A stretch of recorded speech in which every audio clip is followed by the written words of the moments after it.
Hello and welcome to My Baseball History. I'm your host, Dan Wallach. My Baseball History is a long-form interview podcast where each episode, I'll talk to someone new who has some sort of association to the game of baseball. No matter who I talk to, we'll talk about how they fell in love with baseball, how their career started, and how they got to be where they are today. On today's episode, I spoke with the Executive Director of Design at Sports Reference and Negro Leagues historian, Adam Darowski. Adam is a designer and developer with over 25 years of experience with tech companies of all types, from tiny startups to billion-dollar unicorns. Adam joined Sports Reference in late 2020 on a full-time basis after a long stint as a design consultant where he worked on their responsive site design and their StatHead launch. The Sports Reference sites first launched with BaseballReference.com in April of 2000 by Sean Foreman, ProFootballReference.com in December of 2000 by Doug Drynan, and BasketballReference.com in April of 2004 by Justin Kubatko. Sean Foreman formed Sports Reference Inc. in October of 2004, and in December of 2007, the three groups joined forces with Jay Vershbow to create Sports Reference LLC, which is based in Pennsylvania. Sports Reference has steadily grown over the years and currently has 42 full-time employees. In addition to the sites I just mentioned, Baseball Reference, Pro Football Reference, and Basketball Reference, Sports Reference also makes College Football Reference, College Basketball Reference, Hockey Reference, FB Ref for soccer, StatHead, Immaculate Grid, and Immaculate Footy. They strive to work with respect, reliability, and craftsmanship, with the goal of democratizing sports data so their users can enjoy, understand, and share the sports that they love. And that's something that just absolutely spills out in this interview with Adam. It is so clear that he just loves baseball. He's been a member of the Society for American Baseball Research since 2013 and has presented multiple times at the annual SABR convention. In his free time when he's not working at Sports Reference, Adam is a baseball historian focused on the Negro Leagues and Latin American baseball. His work, both personally and professionally, focuses on the intersection of statistical analysis and historical preservation. He enjoys building genuinely lovable and aggressively functional products that support those goals. Like in 2012, when he launched the Hall of Stats, an alternate Hall of Fame populated by a mathematical formula with the help of his friends Jeffrey Chupp and Michael Berkowitz. Or his Outsider Baseball All-Stars research, for which Adam has also created a dedicated website. Before Jackie Robinson rebroke the color line in 1947, there was an abundance of Black and Afro-Latino talent playing baseball outside of the American and National Leagues. These stars played not only in the Negro Leagues, but also in leagues all over the Western Hemisphere. This personal project of Adam's collects stats for many of those stars, such as Silvio Garcia, Lazaro Salazar, and Ramon Bragana. Adam has spent years researching Black and Latin players and has unparalleled access to the databases which document all of their statistics. To say that the Venn diagram of his personal interests and areas of expertise intersect at a unique center which makes him the perfect person to have the discussion we're about to have in this interview is truly an understatement. But that begs the question. What discussion are we about to have? Well, on December 16, 2020, Commissioner Rob Manfred announced that Major League Baseball would be correcting a long-time oversight in the game's history by officially elevating the Negro Leagues to Major League status. And now, I'd like to note here that elevating is a word chosen by Major League Baseball, and one which many Negro Leagues historians, researchers, and advocates have taken umbrage with.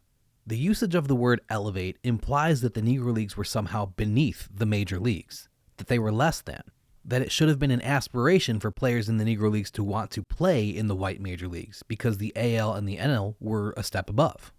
But as you will hopefully begin to feel by the end of this episode if you don't already feel that way now, the Negro Leagues are and always have been major baseball leagues, regardless of whether the entity currently known as Major League Baseball chose to recognize them as such or not.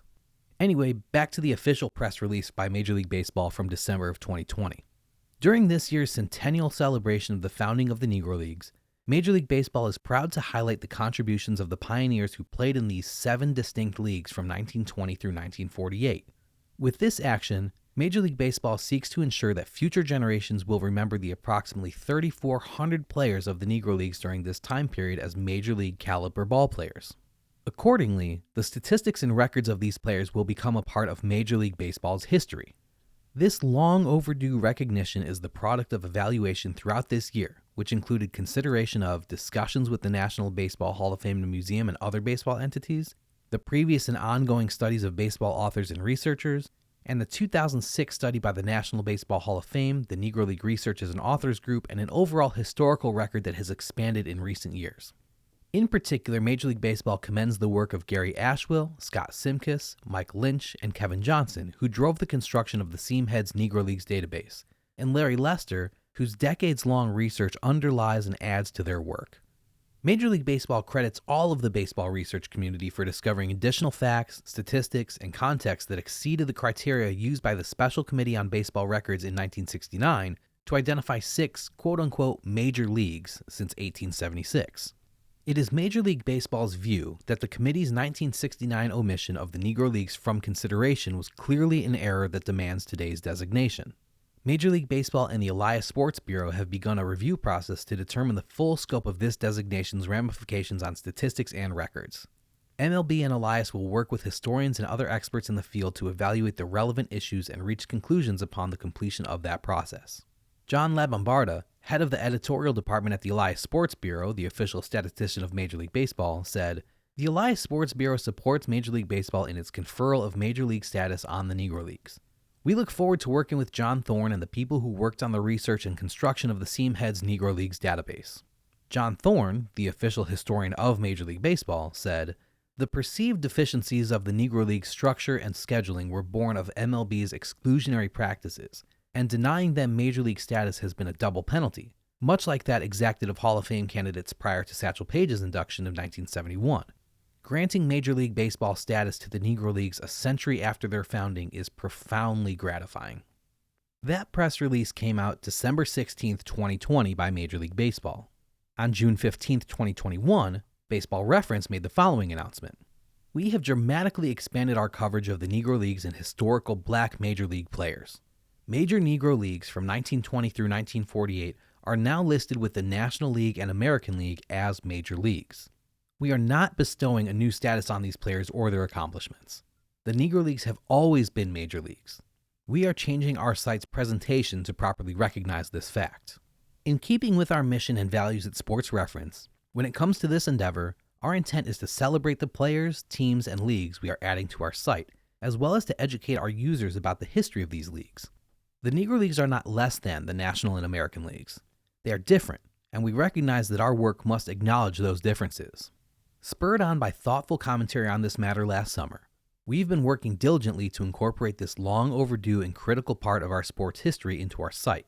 We implemented changes in a manner consistent with the Major League level these leagues played at, acting with the utmost respect for the players, their families, the researchers, and the fans of these leagues.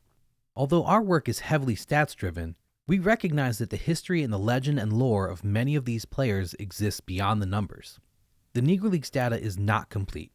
While the quality of play in the Negro Leagues was on a major league level, the wages, travel, playing conditions, press coverage, and record keeping were more varied, primarily due to systemic racism.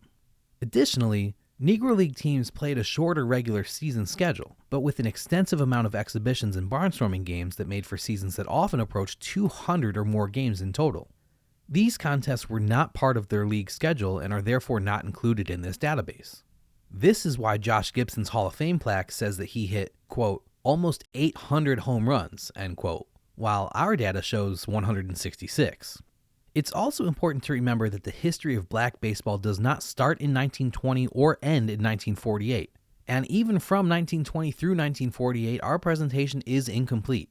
There were hundreds of teams and thousands of players that make up a more complete and richer history of black baseball than we are able to present here. And from 1920 through 1948, there were many star players and teams that found it more feasible to play only a barnstorming schedule, not just in the United States, but also the Caribbean, Mexico, and Venezuela, rather than participate in leagues. These independent teams were often the equal of teams we are including as major league teams on the site now. Our complete register of baseball history contains a significant record of independent and non-major Negro leagues. Okay, so you can already kind of see that the way these statistics were rolled out by Major League Baseball compared to the way that they were rolled out by Baseball Reference and Sports Reference as a whole had some differences. As John Thorne recently wrote, in the years since Major League Baseball made their announcement, researchers have continued to scour the records for statistics that would reflect those Negro League seasons from 1920 through 1948. And periodically, Major League Baseball releases those findings into its dataset. As a matter of fact, the most recent update just took place on December 2nd, 2025. Negro League's data, like all of MLB's records, reflect process, not eternally settled product. Does Ty Cobb have 4,191 hits or 4,189? Is his lifetime batting average 366 or 367? As with Josh Gibson, there is room for both argument and understanding. At this moment, Gibson's all-time slugging percentage drops by 1 point to .717, but he remains tops all time. Like Cobb, he was undeniably greater than 1,000th of a decimal point. So there you have Major League Baseball's official historian on his blog pointing out that there is nuance to all of this. Let me read that again. Negro League's data, like all of MLB's records, reflect process, not eternally settled product. Adam Darowski's own research has helped him understand the real-life and historical implications of the integration of the Major League record books, and his personal experience interviewing other researchers, historians, authors, and experts about this very subject makes him uniquely qualified to relay those implications to us. This topic can be extremely messy, and oftentimes there may not be one true answer or a single correct way to do or to interpret something. There are statistics from those 7 accepted Negro Leagues which are missing, and missing statistics from other Negro Leagues which, if found, may potentially qualify them to be considered major in the future. But Adam expertly walks us through some difficult questions, like why those statistics are missing in the first place, whose decision it was to determine which leagues are worthy of being considered major, and why you might see 2 different numbers when you look at 2 different websites which each claim to show you the same statistic and display that stat's all-time leaderboard. So, as you can imagine, in this episode, we cover lots of ground. Adam tells us all about what it's like to work at Sports Reference, from having his hand in the day-to-day operations of Baseball Reference and StatHead, to how he builds the Baseball Immaculate Grid on a daily basis. We find out the difference between what is considered a major and minor league, because while the major leagues as we know them today may just be the American and National Leagues, there have been multiple major baseball leagues dating all the way back to the 1870s, which are different than the American and National Leagues. We learn why the Negro League and black baseball statistics, which have recently been integrated into the Major League record books, are actually more accurate in most cases than those of the exclusively or predominantly white leagues of the past. And we hear how all of this is a fluid process, with statistics that are constantly changing as researchers uncover more and more box scores which were previously thought to have been lost to the sands of time, meaning the numbers we see atop those all-time leaderboards today may not be the numbers we'll see there tomorrow. With all of that information and much, much more coming at you, it may be helpful to follow along with this episode's liner notes on our podcast website. If you're new to the show, don't worry. You'll still be able to enjoy this episode without the extra help from the liner notes. But longtime listeners love the photos and links we put up on the website, which will give you a better understanding of the things Adam and I are discussing and provide some context when needed. The liner notes can be found on the My Baseball History website, which is online at www.shoelesspodcast.com. If you want to follow along, head to the website where you'll see the Adam Darowski episode listed first on the main page under latest episodes. Click on that and you'll be ready to follow along. There's an embedded media player right on the page, so you don't need to have multiple windows open while you listen or fumble around with multiple devices. If you want to catch up on any of our earlier interviews, you can click on the tabs at the top of the website to go back through past episodes from any of our 4 previous seasons and see a full list of everything we have to offer so far. Everything in the liner notes goes in chronological order of how we talked about them in the interview, so you should easily be able to keep your place as you listen. After the interview, we'll do a recap of what you just heard, adding some extra insight and hopefully answering any questions that may have come up as you listened. I'll also explain how you'll have a couple of chances to answer a trivia question to win a prize, so stick around until the end of the episode for that too. Oh, and if you hear a dog in the background during the interview, that's just Dougie, who was gracious enough to allow me to invade his space for a couple of hours so Adam and I could sit down and have this talk. By the end of this episode, if you're still craving more stories from Adam about great players and interesting baseball characters you may have never heard of before, I highly recommend checking out his amazing podcast too. The Outsider Baseball Notebook chronicles Adam's journey learning about the Negro Leagues and pre-segregation baseball outside of the Negro Leagues.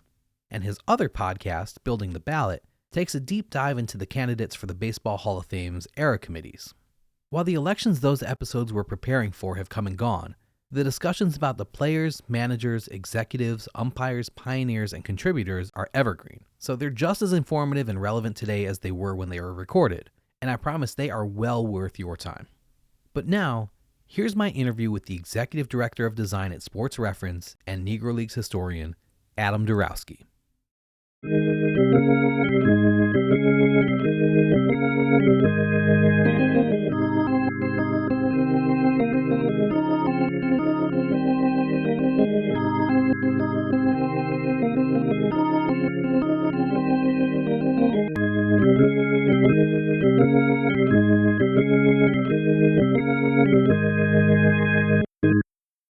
Tell me a little bit about where you grew up and about going to games at McCoy Stadium in Scranton, Wilkes-Barre. Oh, gosh. Yeah. So I've been in New England my whole life. I was born and raised in Rehoboth, Massachusetts, which is actually where I live now. I kind of joke that, like, I've lived in Massachusetts for like 40 years of my life and New Hampshire for 7, but I kind of feel like I'm from New Hampshire. I feel like that's where I found myself. So McCoy Stadium, Pawtucket, Rhode Island, it was like less than a half an hour drive from here. We never really went to Fenway much, but we went to McCoy Stadium to see the Pawtucket Red Sox as a family, but also like some of my friends there was like one child in the family. So they're like, oh, we need someone to go with him. So I always got that extra ticket. And when I went with that friend, my friend Rob, we would always like stay after to get the autographs and stuff like that. So, you know, every once in a while I'll find like my signed Steve Lyons or Van Snyder cards that I have from that era. Cool. Who taught you how to cut Coke cans to do the fishing trick to get baseballs? Oh, gosh. I probably just noticed it from the other kids doing it and thought, oh, that's the way to get autographs. So, yeah. I mean, if people aren't familiar, I don't know how many minor league stadiums did this, but we would cut open Coke bottles and put the ball or the cards or whatever we wanted signed in there with the pen and just dangle it over the dugout. I don't know. Was that a widespread thing or did we just do that in McCoy? I think that's a thing that kids figure out that like, oh yeah, if I can't physically reach my hand down, that's a way that I can do it. But yeah, that was something that we did before every game. You know, they didn't care if you went down to the front row before the game started. Gosh, in McCoy Stadium, there was so much history there. I loved going there and seeing they had these giant murals, like 10-foot murals of like Wade Boggs and Jim Rice and all the great players that played for the Pawtucket Red Sox. And I just loved going through the concourse and looking at those. And years later, this was just maybe a couple years ago, after they moved to the Worcester Stadium, you know, McCoy Stadium's still there, hasn't been knocked down yet, but I was able to get in there to walk around a little bit and see some of the old stadium. And it was just amazing seeing all of that. Like, I mean, it wasn't even like old and overgrown. Nobody had played there in years, but they were like still maintaining it. Cool. But it had aged. I bet that brought back some memories, though, to walk through that stadium and see, like, oh, man, it's not as big as I remember it being. Right. Yeah, when you're a kid, it might as well be Fenway Park because that was the experience we got. Yeah.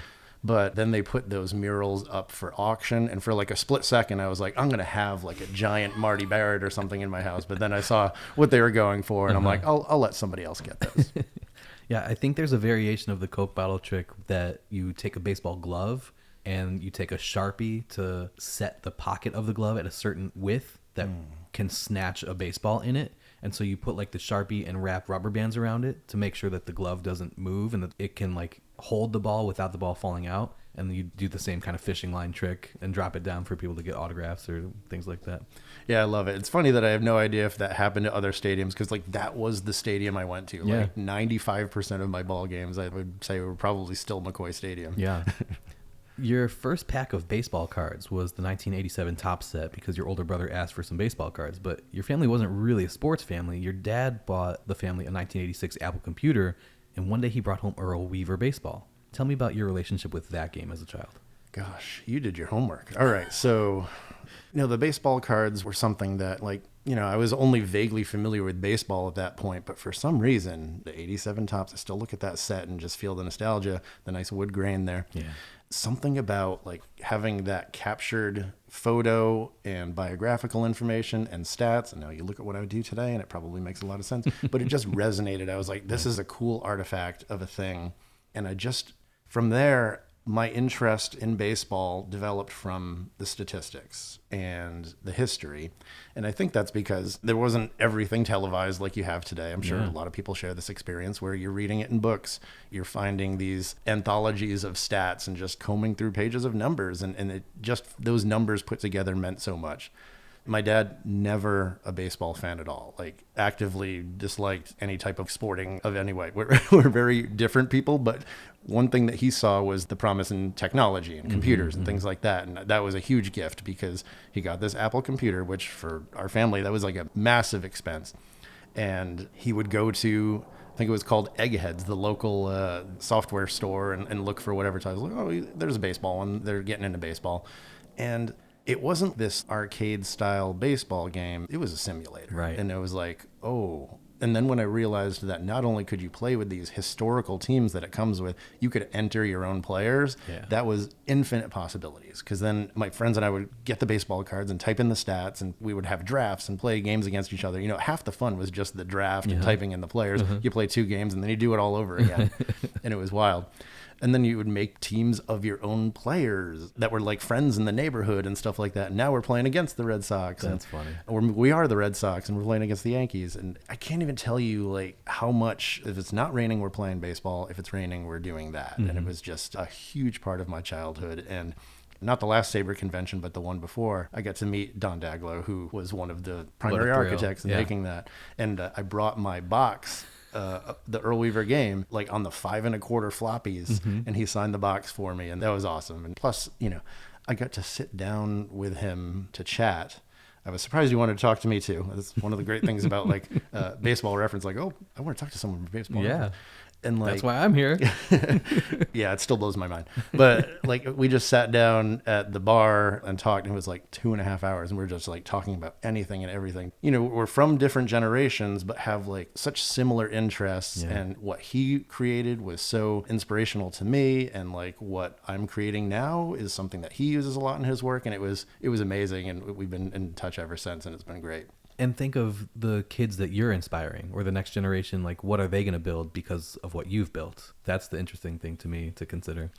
Yeah, I'll note that like one of my new parts of my job is Sean Foreman, the president of Sports Reference, would like me to start building some relationships with university sports analytics clubs.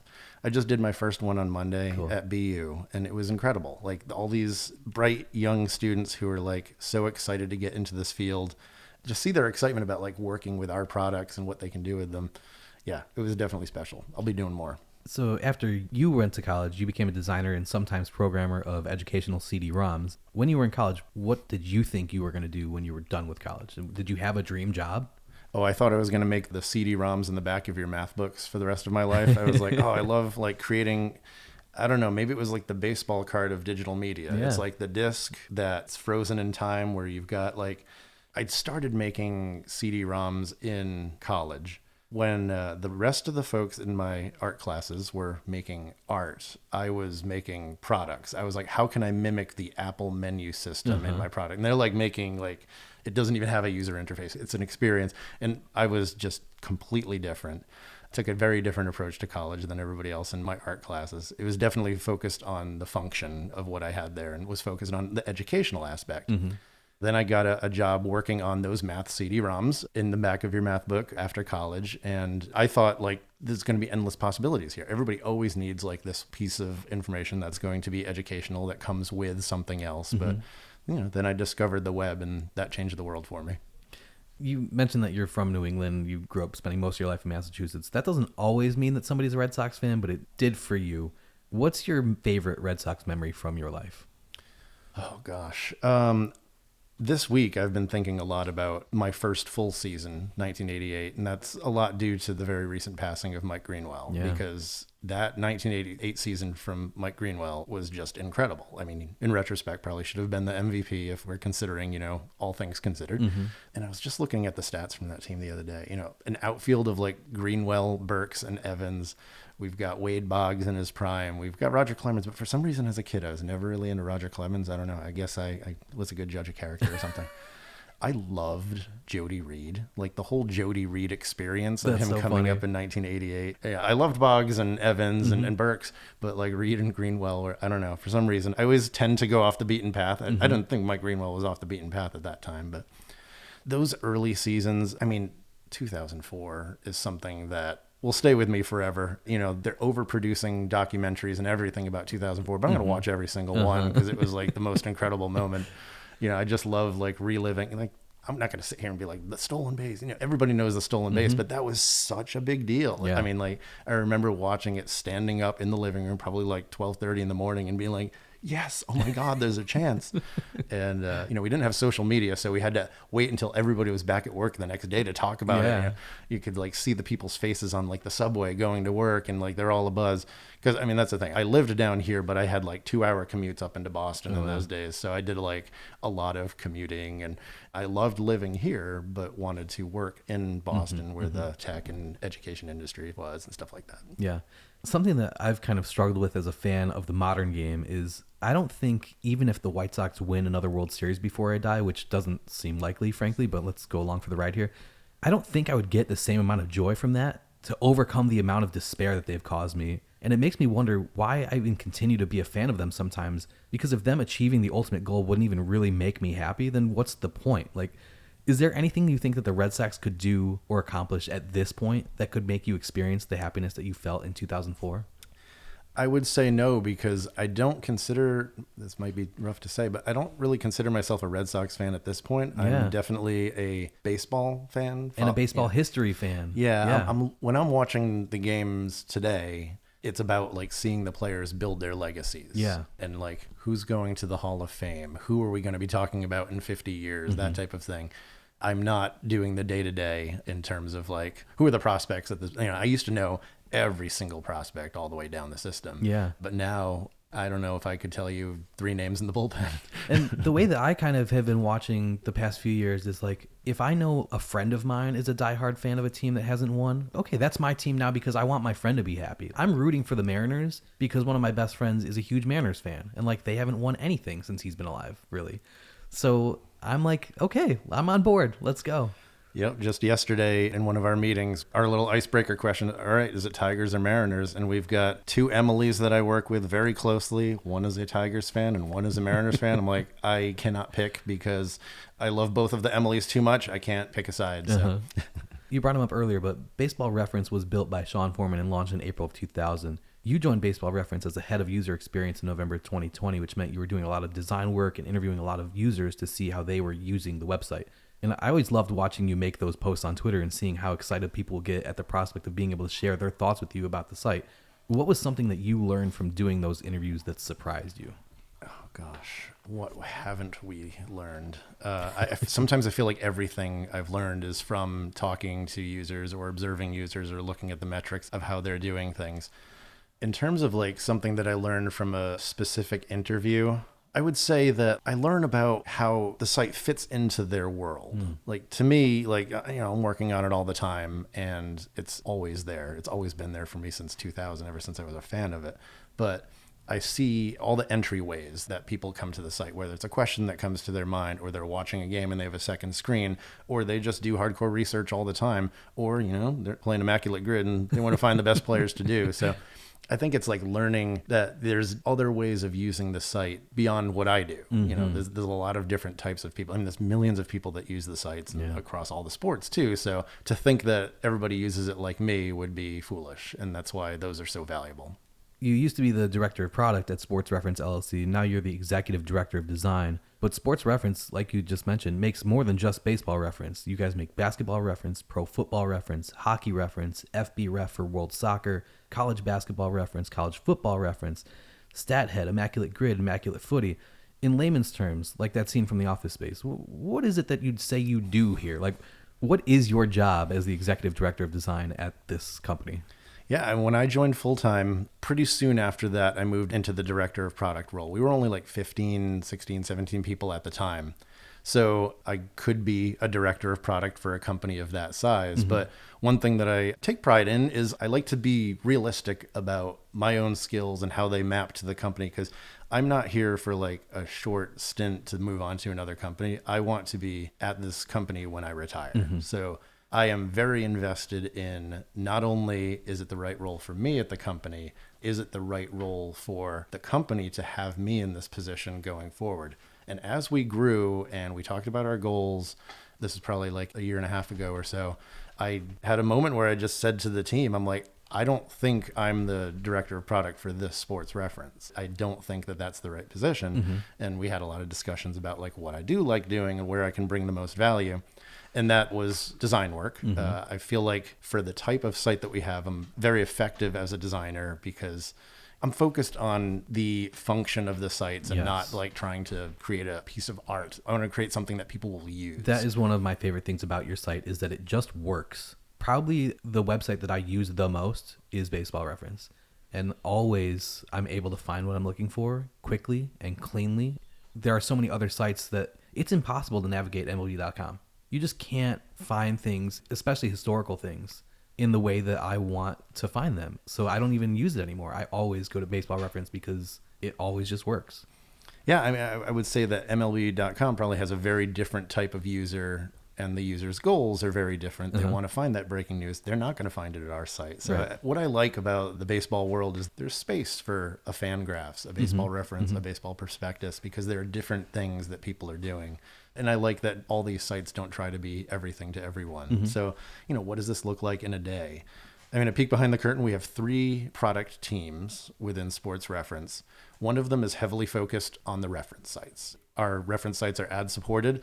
Still, a lot of our revenue comes from the ads on the reference sites. So we're looking at how do we standardize these to make the build process faster, so they're up earlier, or they're more reliable so users can always access them, or they're more consistent in their features so people who go from basketball to football are able to find things a little bit more easily. A lot of optimization there, as well as improvements that they make kind of globally to all of the sites. And that's a huge part of what we do. But then at the same time, we have StatHead, we have Immaculate Grid, which are kind of different things there. So we have 2 teams that are focused on like different parts of the funnel, so to speak. We want to attract deeper usage in new ways from one team, and we want to, quite frankly, convert. We want to have more subscriptions. And while we have StatHead, and StatHead has been successful with a certain user base, we feel that there's a lot more that we could do that would appeal to other types of users as well. The type of user that uses StatHead loves it. Yeah. But there are other types of users who could use products that are built on our data as well. So we're exploring what some of those could be in the future as well. Thousands of hobbyists and researchers use the powerful research tools to dive deeper into the reference databases, which is called StatHead for you guys. If people want to have access to and experience the kind of premium version of Baseball Reference, how can they do that? And what exactly are the extra benefits of a paying member? Yeah, so right now, what we offer for paid subscribers is StatHead. So like you said, it's like a series of power tools that we call finders that allow you to find any season by any criteria that you're looking for, any game for any criteria that you're looking for. We've got streaks and spans and comparison tools and things like that. And on the other sports, there's like play and drive finders for football and shot finders for basketball. Baseball has an event finder as well, which I love seeing what people search for on this, because just last night, somebody was posting about like, what are the different ways that a postseason series has ended in a walk-off, and what were those plays? And I love seeing people come up with those lists. And that's the type of thing you do at StatHead. You watch a player on your team who steals 3 bases without getting a hit, and you're like, when was the last time that happened? And you go to StatHead and look that up. Or when's the last time that somebody did have 40 doubles and 40 home runs for my team? You can do that as well over on StatHead. And there's a million other things that you can do there as well. Can you look up the chronological all-time leaders? So like after the 1923 season, who were the all-time leaders in home runs? After that season, who were the all-time leaders in batting average at that point in history? Like, is that a way that you can use that feature? Yeah, you can either look for individual seasons or combine them. And when you combine them, it can either be all time or up to a certain date or since a certain date, or just show me the 1950s in general, who had the most hits there or something. And, that's on like the game level too. You can do all of that too. Yeah. You brought up Immaculate Grid earlier.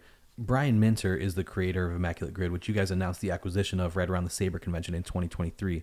How did that process go? Like, who approached who, and was it always in either their original plans or Sports Reference's immediate plans to expand to other sports in addition to baseball? Yeah, that's a great question. One of the things I love talking about. So Immaculate Grid was super interesting because we were never a game company. We never thought we would be a game company. But we started noticing trends on site usage. Like, for example, I'm sure everybody's familiar with that page now that shows me, who are the players who played for the Cubs and the Astros? That page used to get 50 to 100 hits a day or something. all of a sudden it was getting tens of thousands. I remember vividly one day looking at the trending players on Baseball Reference. I'm like, why is Carl Crawford trending? Like, along with like Babe Ruth. And it turned out that, there was the Rays in the Immaculate Grid that day, and he was one of the people that folks were looking up. At that time, some people on the team, myself included, had started playing Immaculate Grid. We had no idea who was making it at that point. Didn't take too long for, once it took off, Brian Minter, the developer, he approached us about an acquisition because he saw the potential of bringing it to other sports. He had only made it for baseball at that point. And he knew that we cover all of the major American sports and could do that. Luckily for us, the summer before, we had spent standardizing our databases because all of our sites were kind of built independently, and then we kind of like grouped them together as Sports Reference, but the databases were built differently. Like teams were called different things across the databases, leagues were. So we had just standardized that, and we said, oh, this would be quick. Yeah. I don't think we realized how quick it would be because he approached us, I think it was June 20th. June 29th, we had a signed deal. July 11th, we relaunched baseball. And when we did that, we hooked it all up to our databases, our headshots, and we added all of the links after you play the game, which people were doing anyway. So we figured we'd just streamline the process. Yeah. It was so nice to see like people saying, oh, they purchased it and made it better. You never see that. And quite frankly, you never hear that. And it was so lovely to hear that it was this perfect match. Less than a week later, we launched football. And then like 5 days later was basketball. 2 days later was hockey. And it was amazing how fast it was. That was a time at Sports Reference unlike any other that I've experienced because it was like a startup. Yeah. It was, we're not typically known for being a fast moving startup, so to speak. I mean, we make reference sites and have been around for 25 years. So we don't have that like super fast. Even internally, we don't really think of ourselves that way. We're more calculated. But then everybody was like, what if we try this? And we're like, okay, let's try it and see what happens. And everybody was trying out these new skills and like stepping into new roles. We had this intern on the product team that summer. I remember vividly, I was at my son's soccer game, and usually I'm not like working when I'm away from work, but I'm like texting about this. And then Sean was asking about like, because a lot of other grid games were popping up and trying to compete. And, like, what features are they using? What's working? And she's like, I already made a matrix of it. Like, I already checked them all. Like, it was so amazing to see, like, everybody, like, jumping in and learning. Just burst of enthusiasm. Oh, yeah. You're the one who builds the grids every day, right? I do the baseball grids. Yeah. How do you do that? Well, it started on paper. We would have all of the teams written down and I would cross them up. It also started with me doing every sport, which did not scale well, especially since I don't follow the other sports as closely. So there were a couple times that I used some pairings that it was like, that's a really hard pairing. I'm like, sorry, I had no idea.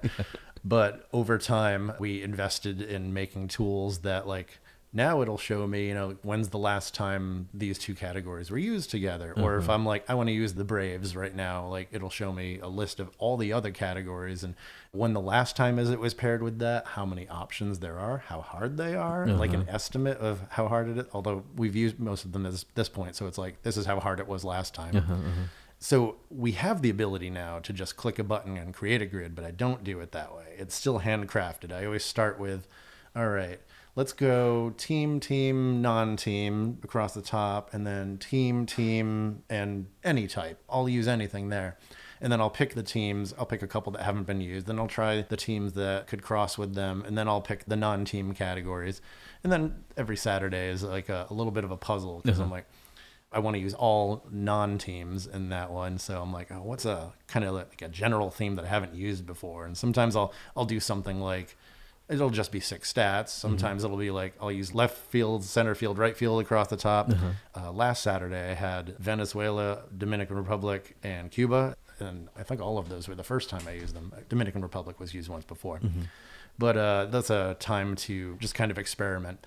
That started as an experiment because we saw early on that usage went way down on the weekends. Oh. And I was like, well, what can I do that's different to see if... To bring people back. Yeah. So the first one I did, called it Saturday. And the first one I did was the biggest day we ever had. And I'm like, that's awesome. Today, it definitely dips in the weekends. And actually, it dips for holidays as well. Because I'm realizing, like, people really use this as part of their workday ritual. Yeah. We do have a lot of hardcore users that still check it out every Saturday and Sunday, but it's like a different group of users.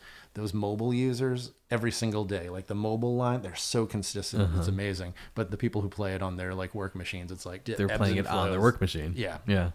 How do you strike the balance between making it challenging and making it fun? Not that those two things are necessarily mutually exclusive, but like if the questions are so hard that people can't answer, they will stop playing at some point, you'd think. So how do you make sure that that doesn't happen? I think the format of the game really helps with that because it's not just a straight up trivia game. Like you see 100 RBIs for Yankees. Are you just going to be like Babe Ruth? Because you know Babe Ruth right away did it. It has the aspect of trivia, but also the aspect of self-expression. You're like, oh no, I'm going to pick Wally Pipp as the 100 RBI guy, so you can kind of show what type of fan that you are. And I love that angle because of that, it can work for anyone. Because I feel like every cell that we use typically has at least one player that you really should know. Even like the first time I used Born in Puerto Rico, I made sure to, put it with Pirates and right field and Gold Glove, if you don't know, Roberto Clemente is from Puerto Rico, and sometimes in cases like that, it's like use it as a learning opportunity. We did that quite a few times when we played in the Negro leagues. Sometimes we would pair it with catcher or center field and pitcher, and you're like, you really should know Satchel Gibson and Cool Papa Bell, but mix it with Born Outside the USA and try to use that as a little bit of a learning experience. You might know Manny Munoz, but do you know he played in the Negro Leagues? Do you know he was born in Cuba? Or, maybe it's an opportunity to learn about Cristobal Torriente. Was there a grid that the consensus came back like, oh, you guys made this one too hard? I think we heard that more early on when we used things like the Negro Leagues or Born Outside the USA, or more like specific countries born outside the USA. We got a lot of, I don't know who was born in Venezuela or Cuba or something like that, but we don't really get those complaints on baseball anymore. I think because, and this is something that we definitely expected, when it was a viral sensation, quote unquote, there were a lot of people using it. And there's still a lot of people using it, but the ones that have stayed are like the hardcore fans that know what to expect. And so I feel like there's not really much I can throw at those users that they wouldn't want. What did I find the other day? Sometimes I'll post on social, I'll be like, here's a combination of two categories that I find is too hard to use. And I posted, won a Silver Slugger and pitched a no-hitter. And it was like 5 players. And, I'll just have people try to guess those on social instead of in the grid. Yeah. Not everyone's going to be able to get Bob Forsch or whatever for that one. How cool is it when people come up to you and share their excitement about using and playing Immaculate Grid and all the enjoyment that they get from it, whether it's random people at the Sabre convention every year or people like Kenny Lofton at the Jerry Malloy conference? Oh, that was wild. Funny story about Kenny Lofton, because he is a grid legend because he played for so many teams. And Edwin Jackson, probably. Oh, yeah. Octavio Dotel was, so, like the day after Octavio Dotel passed, we used like his 6 most prominent teams. So I wanted to talk to Kenny Lofton about Immaculate Grid. And he was like, what's that? I'm like, really? Oh, the grid game. He just didn't know it by the name. But what he wanted to show me, he's like, that's not the thing that us players use. We use the thing on StatHead, the Versus thing. So the Versus Finder on StatHead. So they can talk smack to each other? That's exactly what they do. He's like, I'm golfing with Dave Stewart. I'm going to pull up his stats. And he showed me. He's like, look, the link is purple. I go there all the time. And it was so cool to hear that, like, the Versus Finder was the thing that really resonated for him. And it was, of course it was, because like, well, I hit this guy way better than you did if it's another hitter or something. And they can see, like, in the games they played, even if they're both outfielders, they can say in the games we played against each other, these are the stats that we had. So that was super cool to see. But the first day of the Sabre conference, the opening reception, I just talked about grid to people for like 3 hours. It's like people save up all their questions and I love talking about it. And that's probably why people just keep coming back and doing more. Cause like, I want to know what categories people want. Like, I want to know what they find hard, what they think we should try doing. Since we launched the stats, where you can save your stats to an account, it shows you your most used players and stuff like that. I want people to tell me who their most used players are and things like that. Have you ever had a category of uniform number? We haven't. And I think the coverage, while very good, when we add something like that, we really need to make sure the coverage is really well buttoned up. Sometimes, a player can play a couple games here and there with a number and we don't have it. So we try to pick things that aren't going to be a heavy burden on our customer success team. Yeah. We used to have World Series champion as a category, but that one led to a whole bunch of like, well, he was on the roster, but he didn't get the ring. Right. Or he did get the ring, even though he was traded or something like that. And it was like, okay, that is, we could either explain it away with text, which no one ever reads, or we could just stop using it. I know they're all flawed in their own ways, but what do you think is the best statistic for showing a player's overall greatness? Is it wins above average? Is it wins above replacement? Is it WAR per 162? Is it something else? What is the stat that you go to when you're like, I want to make a list of the 100 best players of all time. Here's how I'm going to do it. Yeah, I think that WAR, this is going to sound a little self-serving, but I feel like there's great things about WAR and great things about wins above average. And usually what I try to do is kind of look at both. And that's when I created a site called the Hall of Stats, which might be where you're headed with this. It is. And it combined both into one metric. Because, if you look at somebody, there can be some players who played like 20 years with a very low wins above average. If you provide average value for 20 years, that's a very valuable player, but you're going to show up as like... That's the Harold Baines argument. Right. Yeah, you're going to show up as the value of the same guy who just got called up. And that's not an accurate way of looking at it. Meanwhile, WAR can reward a Harold Baines type, while, a guy who shined bright for a few years might not stand up as well because it just didn't play as long and couldn't compile as much. So wins above average is like very difficult to maintain on a high level. And so for our listeners who might not know, wins above average combines all aspects of a player's game: hitting, pitching, base running, fielding, positional value, and more. And it estimates how many more wins that player was worth than an average player. Wins above replacement, on the other hand, takes that a step further and estimates how many more wins that player is worth than a replacement player. Correct. Yeah, so wins above replacement wasn't really created with Hall of Fame or all-time lists in mind. It was created for roster construction. Like, it was like, you can't just go out and get an average player. Those are valuable assets and limited. But you can go out and get a player who could get X wins above replacement, because that replacement player is your quad A guy that you can call up at any time. So like you brought up a second ago, one of your early personal projects was what you called the Hall of Stats, which was an alternate Hall of Fame that was populated by a formula you created called a Hall rating. This technique established what a Hall of Fame might look like if the road to induction was based solely on statistical merit rather than intangibles and narratives. It's now almost 15 years after you launched that. How many of the players that you talked about have since been inducted into the actual Hall of Fame? It's actually a ridiculous number. It's a bunch of them. It's to the point that a couple of years ago, I actually shut down the Hall of Stats because I felt like it was a lot of work to keep it up. Of course. And honestly, I feel like it had served its purpose. I'm not going to stand here and say that like the Hall of Stats is the thing that got all these players inducted, but I think it helped open people's eyes. Yeah, help raise the profiles of some of these names. It started out with folks like Deacon White, who was like the first one, and I was like, whoa. And actually, he's the only one that I know that my research did have anything to do with, because I guess it was in that room when he was inducted. But, I remember writing an article about how I thought Scott Rowland stood no chance based on previous election patterns. But he didn't have a very hard path at all. Yeah. And that definitely changed. Alan Trammell was one that I was banging the drum for a long time. Larry Walker, I wrote a lot about Larry Walker, about like the park factors, how those are factored into WAR and wins above average, and how great he really was when you contextualize his career. Oh, gosh. And there's still quite a few that need to get in. We still got like Carlos Beltran or Dwight Evans or something like that. But the number of players who have gotten in since then, because, I created it in 2013 when there was the complete shutout with all of those players who, I think that ballot has like 12 to 15 inductees now at this point. Yeah. Are there statistics which fans or media members have always thought were meaningful, but advanced statisticians have kind of progressed beyond the point of caring about? I mean, there's definitely wins, which have a very different meaning now. I feel like it's more of just did you hang around long enough for the fifth inning when you could be given to win, or were you the pitcher who was on the mound when the lead was exchanged, that type of thing.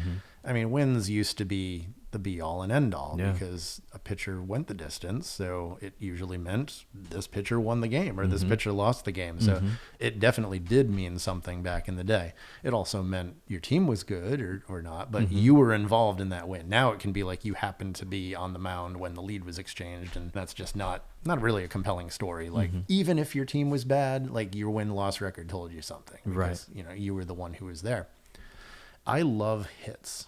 I don't know if hits are like the wins of a position player because, it's not as contextual, but like the game is focused less on hits now, not because there's a weird rule around hits, but just because the walk, the home run, the strikeout, they're all so prominent now. The three true outcomes, as they say. Hits are much harder to come by. Yeah. And, when was the last time we saw a 200 hit guy? I mean, it probably wasn't terribly long ago, but I feel like that type of thing is not as much a part of the game today. Yeah. And I miss that. I loved balls in play. I was a kid in the late 80s and baseball was a lot of fun there.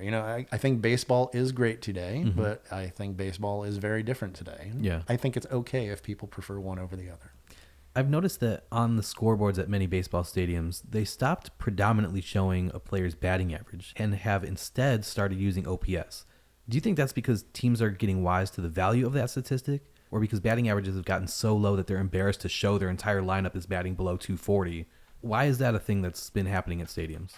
Gosh, this is all a guess, but I'm going to say, walking is such a part of a player's arsenal now. It's probably a better expression today of how often a guy gets on base than what his batting average is because, it's going to take in the walks, which, look at Kyle Schwarber. His batting average is going to be very low, but he's an incredibly valuable player because of the walks. If you're showing his batting average only, it's just not going to capture the value that he brings. What is one advanced statistic that a casual baseball fan doesn't know about that more people should understand? I might say the components of war. I think that people look at war at face value maybe a little bit too much. And I try not to ever do this, but some people will look at, well, this player had 7.2 war and this player had 6.9. So that's 7.2 is better. 7.2 is better. Yeah. But it's important to, these are estimations. And I will say that, these are calculations based on what we're seeing on the field. But like they are, I think Sean said, to think of it like gross domestic product. It's an estimation. People calculate it differently. You can get to different results. Because like if you're calculating a team's war, right? If you add up the war of every player on a team, in theory, that should be how many games above or below 500 they are, right? Well, above or below replacement level, which is like a 330 winning percentage or something like that. Okay. So if you add up their wins above average, it should be what they are above 500. Yeah. Okay. Do you think advanced statistics just have a messaging problem? Like they need a PR team? Because so many people just absolutely hate the idea of learning what these stats mean. They refuse to entertain the idea that maybe batting average of balls in play could teach them something. I think it's just because too many of these stats have too many letters and weird names. How can we get people to look past the goofiness of some of the names to actually make them better, more educated fans who can think critically about the sport that they spend thousands of hours consuming? Could this also be reflected in other areas of society, perhaps? Like there are some people that will be progressive and some that absolutely will not change. This is baseball my way. I'm not going to learn this newfangled thing, I think there might be a lot to do with that. I'd be curious to see what the overlap is in that Venn diagram because I think there might be something to that. Has anyone ever tried to create a stat that is something along the lines of total bases traveled, where if you hit a single, that gives you one base in your total bases statistic? But let's say that through the course of the inning, you advanced to second on a sacrifice and you advanced to third on a ground out. So you've traveled 3 bases in that inning. Has anyone ever tried to compile the data for that? Or would there be any use in a statistic like that? I'm pretty sure I've seen some like Saber Journal articles that take total bases and then like add walks and add stolen bases and subtract caught stealing. I don't know if they've ever gone as far as like bases advanced on like first to third or sacrifice flies or anything like that. Like a player odometer might just be pretty interesting. Yeah. I think that it would tell you something. Player odometer, I think, is what we'd have to call it. Yeah, that's great. I love that. Do you have any statistical hot takes? Because mine is that walks should count towards total bases, or there just needs to be a different statistic that accounts for all this, because it is a base that you've accrued. And as long as we're on the subject, I think stolen bases, intentional walks, hit by pitches, reaching base on an error, I think that should all be counted too. And maybe if someone created my total bases traveled statistic or the bases odometer, they could all get dumped in there and that would be enough for me. But do you have any statistical hot takes or anything that you wish existed that isn't out there yet? I am a fan of looking at both total bases and times on base, and I think that what you're talking about seems like a combination of the two, the odometer, so to speak. Is that what used to be the numerator in like that old total average stat? It might be, but that I don't know off the top of my head. yeah, I think they might have like compiled all of those bases and then throw it over plate appearances or whatever like that. Okay. I'd have to look into that, but that might be what that one was trying to do. But I don't think it had everything that you were mentioning, like reaching on errors or extra bases on other plays. I don't think I have one, but I like the recommendation you have because I've definitely become more interested in like stats that represent how long and productive a player was there, whether it's tracking the number of hits or home runs and this is a good way to combine all of that into one thing. Something that really bothers me is when a website or a media outlet changes history by using a team's current name or logo. I'm glad that the Cleveland baseball team changed their name. I will never call them the Indians again, and I can promise you'll never catch me wearing Chief Wahoo on a single piece of clothing on my body. But I'm sorry, the 1954 New York Giants did not beat the Cleveland Guardians in that World Series. They beat the Indians. Baseball Reference does a great job of accurately portraying not only the correct team names of the past, but also using the era-appropriate logos. Why is that something that's important to you guys? It's a historical reference, and we want to make sure that the history is preserved. So really, it's not just like the team names, which we did this pretty massive data project where we go back and look at like, what are they called in the papers? And I think there was one year that the Boston National League team was literally just called Boston. Like they didn't really have a nickname. And our team pages show like the year, and it's like 2004 Boston Red Sox statistics. So people thought the team was called the Boston Statistics that year. And it was hilarious to see that. It was like a Reddit post. Like, no, they just went as, the Boston Club is basically what they were called. Not only do we do that with teams, but we've also done it with players. So we've gone back and I guess there's two sides to this one. We've looked at contemporary reports and checked, like, is it Arnold stats more often or is it Jigger stats more often? And even though he's been called Jigger stats in all of the encyclopedias for decades, in his playing days, he was called Arnold. So we made those changes.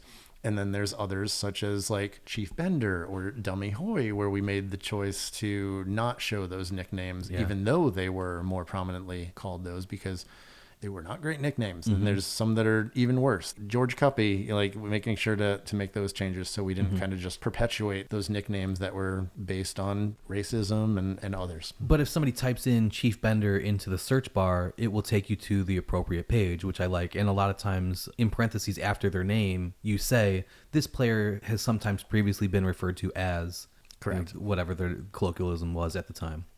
Kind of along those lines, there are little Easter eggs all throughout Baseball Reference. Usually when a player misses an entire season, the reason given is something generic like did not play military service or did not play injured. But for Tommy John, his statistical line for the 1975 season says did not play eponymous surgical procedure because that was the year that he missed after having what is now known as Tommy John surgery on September 25th, 1974. What are some of your frivolities like that on the site that are your favorites? Not necessarily reasons for missing a season, but just clever little things on someone's page that make you smile. Gosh, that people definitely love finding these. Eponymous is such a great word. I wonder if the fact that Sean is a huge REM fan and they had, rather than having a Seif-Talbot album, they called it Eponymous. That must be where that came from. Just made that connection. Hey, Sean. Yeah, I love like Mookie Betts' bowling record. Yes, or that is my favorite one. Or, you got Madison Bumgarner's Rodeo. I mean, the all-time greatest might just be the kicks left from Paul O'Neill. Yep. I love that one. There's some that aren't as funny or anything like that, but, Heavy Johnson seeing 1921 that he missed because he was in the military. There was no war going on at the time, but thanks to some research I've done, I didn't identify that he was there. People knew that he was there, but I was like, how can we get that gap shown as an actual military service? So, those types of things. I think those years like that and the Tommy John thing, it certainly helps tell a more complete story of the player's career. And then the frivolities, I guess those probably are considered more Easter eggs, like the little things found on the player pages. But we also have a frivolities section that has, like, if you want to find anything like all the 20-game losers or all the trade partners or things like that, there's things that we can't really fit elsewhere, but are like oh, this would be cool to make, and just doing that. Yeah, some of my other favorite ones are Deion Sanders in 1996, 1998, and 1999 did not play pro football. Not too many players on the site have that listed. But then you also have Jim Abbott and Pete Gray. Their pages list them as bats left, throws left, and fields left as well, which is pretty interesting. What happens if you type in Roy Hobbs into Baseball Reference's search bar? Gosh, you're going to have to remind me of that one. I haven't done it in a while. It sends you to the IMDb page for the Robert Redford character from The Natural. Love it. Yeah. How do you guys keep the stats updated in real time for every player in every league? Yeah, we have third-party data providers across all of our sites at this point. So that process is actually pretty simple. Mm-hmm. We pay a fee and get the data feeds. Cool. What's more interesting is like Mike Lynch, our data director, and our whole data team is working on things like expanding play-by-play for the NFL and a lot more college football box scores and schedule data for women's college basketball. Those are things that are the ones that they find on their own, mm-hmm. or find a data set to acquire sometimes from usually independent researchers, which is super cool because, then they're getting their work out onto our sites and stuff like that. How difficult is it to add an entirely new league to the website? Like, for example, the new professional women's baseball league that's going to start in 2026. Do you think those stats will be incorporated into the website? And how difficult of a process will that be if that happens? Yeah, that's a good question. I guess the most difficult part is if there will be a data provider that provides a feed for it. If so, I think that would make it a relatively simple process. It would be notable that it would be the first women's baseball league on our site. We don't have the All-American Girls Professional Baseball League right now, although it is something that we would like to add in the future. And I think it would be more straightforward than if we added like college softball. That's a question that we've asked ourselves a lot, like women's college softball. Should it be on Baseball Reference? It is not baseball. Mm-hmm. It has all the same stats. Well, you've got Basketball Reference and College Basketball Reference, so I think there is the precedent set that it could be its entirely own website. If those stats should exist somewhere, it's not baseball. That's right. The argument that the women's baseball leagues are making is that baseball is not softball, and the reason that I want to play baseball is because I don't want to play softball. It's a different sport. So I think that there is a precedent set for having its own website or maybe its own tab within Baseball Reference, something like that, to make the distinction that this is softball, not baseball. Yeah, I think that we'd have to explore that further because long term, I think we would prefer to roll the college sites that we have for basketball and football into the pro sites too and have those as a part of those. But with softball being technically a different sport, I question, what's the trade-off? If it's on its own site, then are fewer people seeing it? Mm-hmm. If it's on Baseball Reference, does that mean it has more of an audience, which I think could be good for it as well? So it'll be something that we'll have to eventually figure out. Yeah. One of your personal pet projects, which has been very fun and interesting to follow along with on social media, is your quest to document every single player who has accumulated 4,000 or more hits in professional baseball history. How is that something that you decided to do? And why is this research something that you care about? Yeah, that came from the Negro Leagues launch that we did at Baseball Reference in 2021, where we added the stats from the major Negro Leagues. At that point, I felt like my baseball research side of my life was getting a little stale. The Hall of Stats, I felt like it was a lot of the same conversations over again. I felt like progress was being made there, as we kind of talked about earlier. And I didn't really have anything new to dive into in a while, but that just opened up my eyes. So not only was I discovering all the players in the Negro Leagues and the stats they compiled in the Negro Leagues, but I was finding the gaps. And why was this player like a 400 hitter and then didn't play anymore? And it was like, well, because he played in Latin America. Then I got interested in what was baseball in Puerto Rico like? What was baseball in the Dominican Republic like? And Venezuela and all of those. And I started collecting stats for players I was calling the Outsider Baseball All-Stars that kind of played in a bunch of different places just to kind of see what are the totals, And that was a lot of fun too. And then some of those guys ended up topping 4,000 hits. And I was like, wait, that's a pretty serious milestone. Yeah. Many years ago, I read an article from Scott Simkus on the Sabre website. Scott happens to also work with the Seamheads Negro Leagues database team. Mm-hmm. But he wrote about Ichiro when he got his 4,000th hit when you combine MLB and Japan. Yeah. He wrote about the 9 known players that were in the 4,000 hit club at that point. And the cool thing is it was a lot of guys that I loved. It was Julio Franco. I absolutely adore Julio Franco. You love Julio Franco. I love Julio Franco. Why? What is the story there? I loved him ever since I was a kid. Was it the batting stance? That was definitely a huge part of it. I mean, I loved Nolan Ryan. When he signed with the Rangers, I decided as a kid I was also going to be a Rangers fan. I collected Rangers cards. And at that point, who was the coolest Ranger there was? It was Julio because of the stance, the batting titles. I mean, people forget how good this guy was from 89 to 91. Like, there's also a reason that he played till he was 46, 47 years old, because he was just great. Right. He was just a great player. Right. And like interest in Julio Franco and the Negro leagues and Latin American baseball leads me to Minnie Minoso, who like I basically love him on the Julio Franco level at this point too. And both of those guys were on the 4,000 hit list. So I ended up adding like Hector Rodriguez is a player from Cuba who collected 4,000 hits. And during this process, a researcher named Von Spalding, who I've become friends with now, he found Scott's research and then later my research and was doing similar research of his own, interested in international leaderboards. And he found a lot more 4,000 hit guys in Latin America. So then we kind of teamed up. And Hector Rodriguez was kind of the first guy that we collaboratively got over the line working together. Cool. And we identified a few more and ended up presenting about the topic at the last Sabre convention. Vaughn and Scott weren't able to make it, but I presented on their behalf as well. And in that presentation, we shared that Robinson Cano was actually closing in on the 4,000th hit.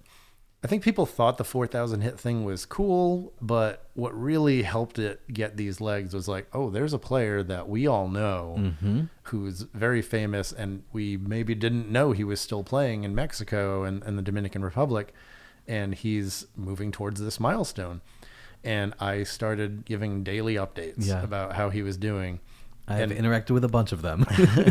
And people were hooked. Like so many people, I can't tell you how many people have said like, this is the thing that I look forward to during the day, like seeing what the Robinson Cano update was. It got to the point that I finally reached out to the team, the Diablos Rojos de Mexico, and said, do you know that this is happening? And they're like, wait, what? And had no idea. So I started working with them every day. Like they wanted to plan on what they were going to do when he finally did this. So then I was like, oh, I got to make sure that all my data is definitely right. And this is really the 4,000th hit. So luckily it was, but I was working with winterballdata.com. They have the Dominican Republic stuff, which is a little bit of not my strongest suit. So I had them kind of check everything out. I do know that during the Sabre convention, Mark Simon of Sports Info Solutions texted Eduardo Perez to let him know that Tony Perez was on the list, but also said to let Robinson Cano know that he was closing in on it. Cool. And I did later find a quote from Cano where they asked if he knew about it. He's like, oh, a friend texted me about it, but then I forgot about it. And then, he didn't think about it again until it actually happened on the field. And that happened in the playoffs.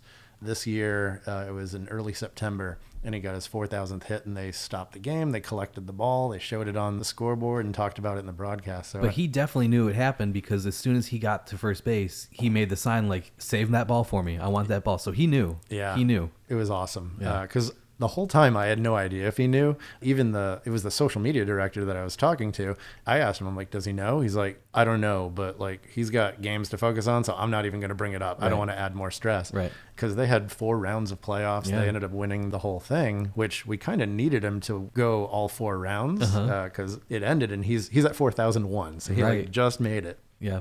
In your quest to find all of the players, you've counted all major league games, minor league games, whether they are organized baseball or foreign leagues, and all competitive foreign, winter, and independent leagues. But you also included hits collected in international tournaments like the Caribbean Series, the Inter-American Series, and the World Baseball Classic.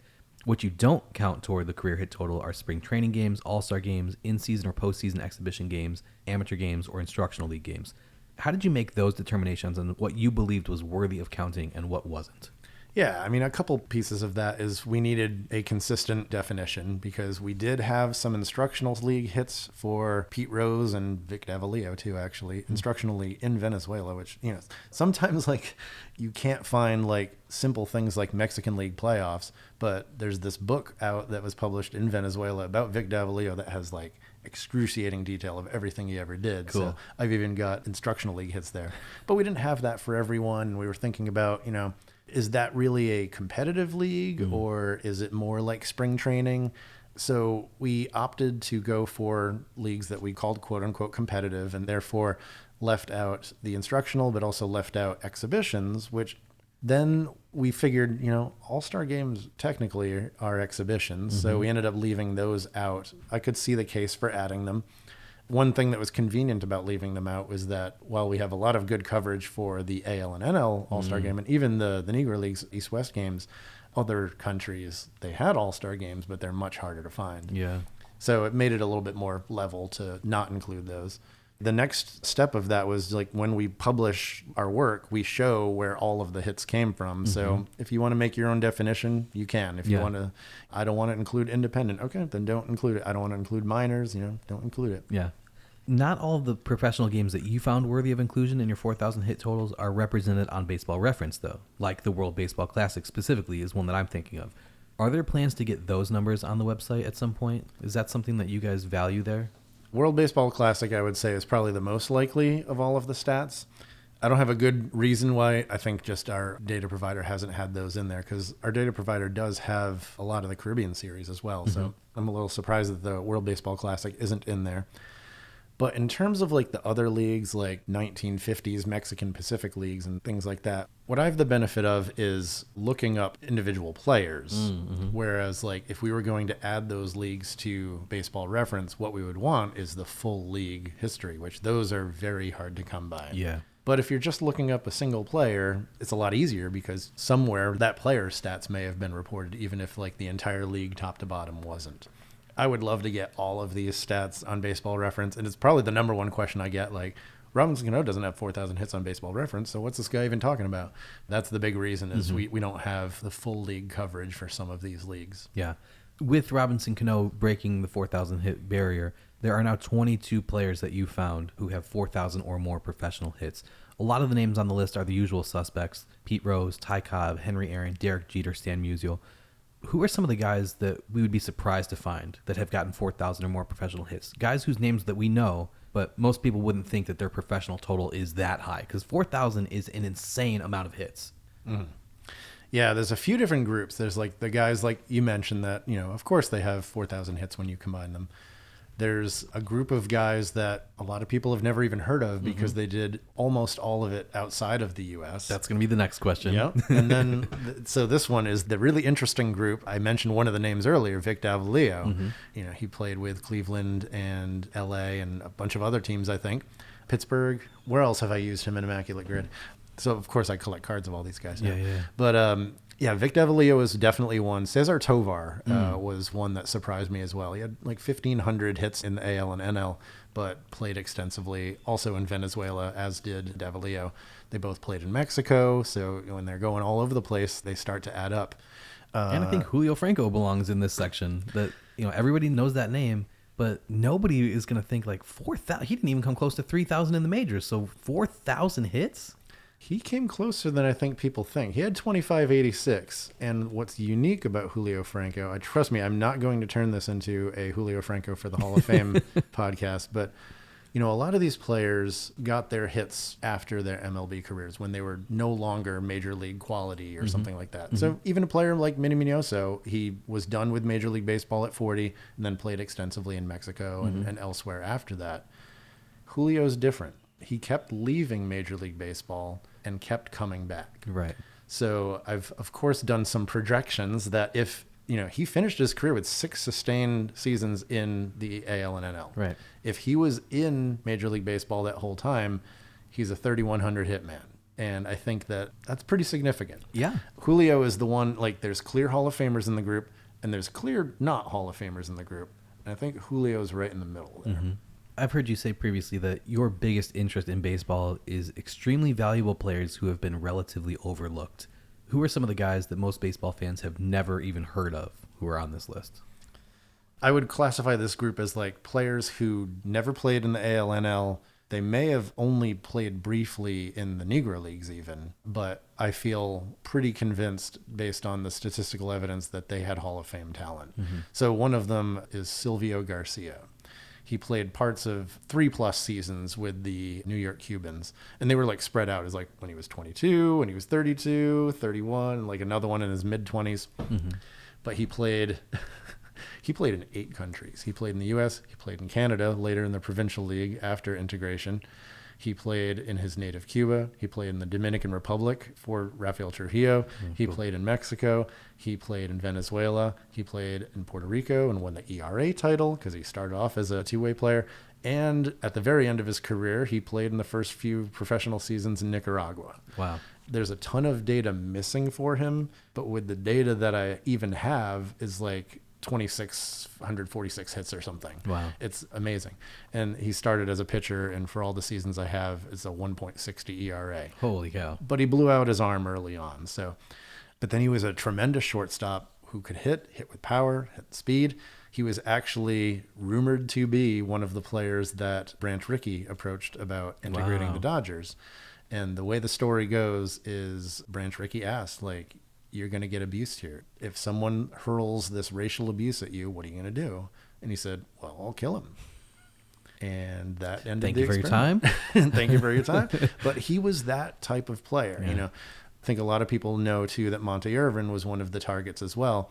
But I think Silvio Garcia was probably a similar player in talent to Monte Irvin and Jackie Robinson. Wow. I think he was really that good. And there's a few others as well. I think Lázaro Salazar is a very compelling, also a two-way player. What I love about Lázaro Salazar is not only did he didn't hit for much power. He was much more of an average hitter.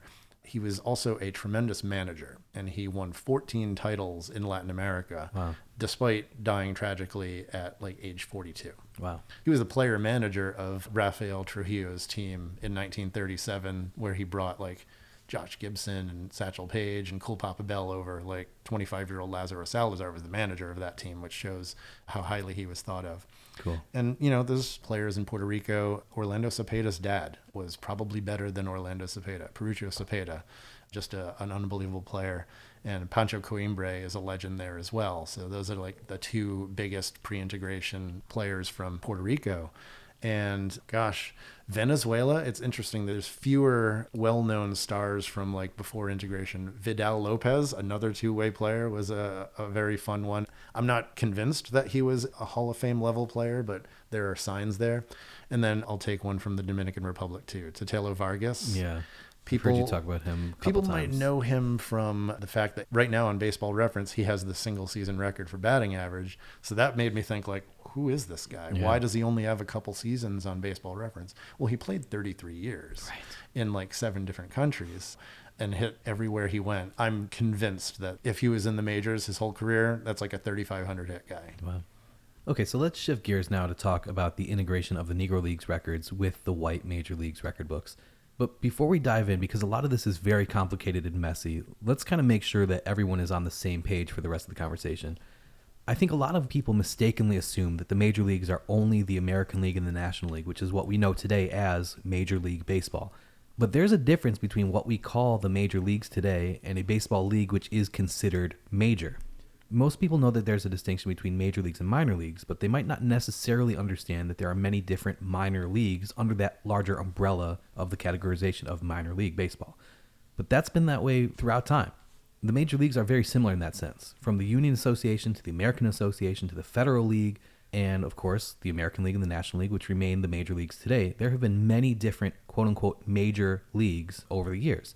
All of those leagues which are considered major have their statistics included in the Major League record books. Baseball Reference includes the National Association as a major league, even though Major League Baseball does not technically consider that league to be major. So let's kind of start there in teaching people that the criteria for being determined a major league is complicated, but at its essence, the easiest way to think about it is that was the level of play in this league better than the highest level of minor league baseball? I think if you think about it that way, it's a lot easier for people to kind of wrap their heads around the fact that the specific Negro leagues, which have been admitted and integrated into the quote-unquote major league record books, are indeed major baseball leagues. Do you think that's a fair summation of what we're about to talk about? Yeah, I don't even know how good was the league needs to be in the equation. Like, it was the top league for these players. It was the major league. Like, they had no higher league to play in. Mm-hmm. In August of 2020, Ben Lindbergh wrote a piece at The Ringer basically asking, why are the Negro Leagues not considered major leagues at this point? In December of 2020, the comprehensive compilation of Negro League record books from 1920 through 1948 was officially recognized by Major League Baseball, rewriting the historical record books to include black players, black teams, and their statistics, but only for certain years, and sometimes only certain games from those accepted years, and only if those leagues met certain criteria. The list of 7 different major Negro baseball leagues whose records have been absorbed into the official Major League Baseball record books are the Negro National League from 1920 to 1931, the Eastern Colored League from 1923 to 1928, the American Negro League in 1929, the East-West League, which only existed for part of 1932, but that league is considered major, the Negro Southern League, which existed from 1920 through 1936, but was only considered major in 1932, the Negro National League, a second version of that league from 1933 to 1948, and the Negro American League from 1937 to 1948. What were the criteria that needed to be met for a black baseball league to have been considered a quote-unquote major league? Yes, with the caveat that I was not a part of that process, the things that I understand that they looked at was where were the top players playing. So that's why you find, like, I forget which one it is in 32, I think it was the Negro Southern League, where it was only major for 1 year. And that's because during the Depression, some leagues dropped off, and that's where some of the top players joined as well. They were looking for, but not fully requiring, like, that the schedule was completed. That was always going to be a vote in its favor if that happened. But we do have, like, the last year of the Eastern Colored League. I think there were only a few teams that finished the league there. So in many ways, I think the primary focus was where was the top talent playing. Gotcha. Why did it take until 2020 to do this? And do you think that that was already kind of in the works before Ben Lindbergh's piece? Or was that a reaction to the growing public outcry? Because that seems like a very quick turnaround from his piece coming out in August and Major League Baseball's announcement of their decision in December for a body who usually takes their sweet time making any kind of decision. Do you think this was something Major League Baseball had already been considering? Or were they just like, oh crap, we got to do something? Yeah, that's an interesting question. I know that the catalyst for us at Baseball Reference was the Ben Lindbergh piece. That caused a lot of, I was not on staff full time yet, but I know that Sean thought a lot about that and said, well, why don't we have them listed as major? We do have them, but not in the major league portion of the site. So when I joined that November, I was pleased to see that the ball was already rolling on getting that going. I still can't believe, like, the fast turnaround on Immaculate Grid was wild, but like the turnaround on the Negro Leagues data, because we went live with it in June of 2021, that one required unraveling like 20 plus years of code that assumed what a major league was. And not only did we publish the stats, but this goes back to something that you brought up in the recent episode with Larry and Stephanie. We didn't want to just publish the data with no supplemental information or any context, because then what does that look like 40 years from now? Are people going to forget what the Negro Leagues were? So when we launched it, it was along with several essays that we had commissioned from a lot of researchers, and we've provided FAQs and we've provided educator resources and as much as we can, but we always are willing to take additional feedback because we want to make sure that we're presenting this information in the most respectful way as possible that helps explain, like, why did this player only have 60 games? It's not because they were injured. It's because, you know, they played at a bunch of different cities in between their games, that those are not considered major league games. And I can see both directions. I know that there's a lot of researchers that say those were Negro League games. Those should be counted. But I think that if you do count those, you're going to run into issues with the greater community accepting the Negro Leagues data as, you know, viable. But, you know, what we have now, I mean, we still have hundreds of games for players like Josh Gibson and so many others. And what I can say is, like, those games are against the top competition. So you can imagine that hit 373 against the top competition. What's he doing against the rest? So there's always a balance to strike. Yes, there were a lot more games, but if we show those, it might, I don't know, quote unquote, dilute, you know, the message that we have with the major games as well. Because, you know, in the white major leagues, we're not showing, you know, they barnstorm too, but we're not showing those games as well. So it's a tough line to toe, but I feel like we're doing the best with what we have available right now, and we'll continue to reassess because, you know, Sabre has also done additional research on this to identify independent teams that should be considered major. We're going to get into all of this as we go on. You mentioned some of the articles and essays that you guys released to kind of explain the context of the data you were launching. Who were some of the people who you leaned on for those articles, and why do you think that that was an important aspect of this launch? We leaned on people that you absolutely know, Bob Kendrick from the Negro Leagues Museum, Joe Posnanski. We leaned on players like Adam Jones shared his reflections. We leaned on family members to ensure that we were being as respectful and as accurate as possible. So Vanessa Ivy Rose, Turkey Stern's granddaughter, I think it is, was one of the authors and someone that reviewed our site as well. So not only did they write the essays, we sent them early versions of the site and asked specific questions like terminology that we're using here, and is this the right way to show it? I don't think it will ever be perfect. Not everybody agreed on the things that we were doing, but we felt like we did the best that we could at the time. And like I said, we're going to continue evolving going forward. And it was important because for that very reason, the stats look very different, and there's very important reasons why they look very different. And it's not because of quality of play or anything like that. The Negro Leagues can be major while also being significantly different. Mm-hmm. Describing those differences was very important. The original plan was for Baseball Reference to launch this database in April of 2021, but that was postponed. But you guys dramatically expanded your coverage of Negro League and historically black Major League players through a partnership with Agatype Research and with the Seam Heads Negro Leagues database. Where did the Negro Leagues box scores come from, which helped you build that database? Yeah, those box scores came from decades of microfilm from folks like Larry Lester. My understanding is that Larry then worked with the Seam Heads group to have them build upon his database and, just scour the newspapers, whether in person on microfilm or digitally on newspapers that are coming online. There's still games that are being found. It's not as fast as it was, but there are still games being found. But yeah, that's where it's coming from, coming through newspapers, and they require a full box score in order to count. So there are definitely games out there that we know of. One famous example is one where Josh Gibson hit 4 home runs, but we don't have the full box score. So those 4 home runs don't appear on his page right now. Yeah, that game was July 28th, 1938, between his Homestead Grays and the Memphis Red Sox. What is unique about the Seam Heads data set? With the AL and NL historically, you think about Babe Ruth's 60 home run season or any other season from pre-integration. You think about the season stats first, and then what I think people don't realize is that there was no game-by-game data at the time that those were collected.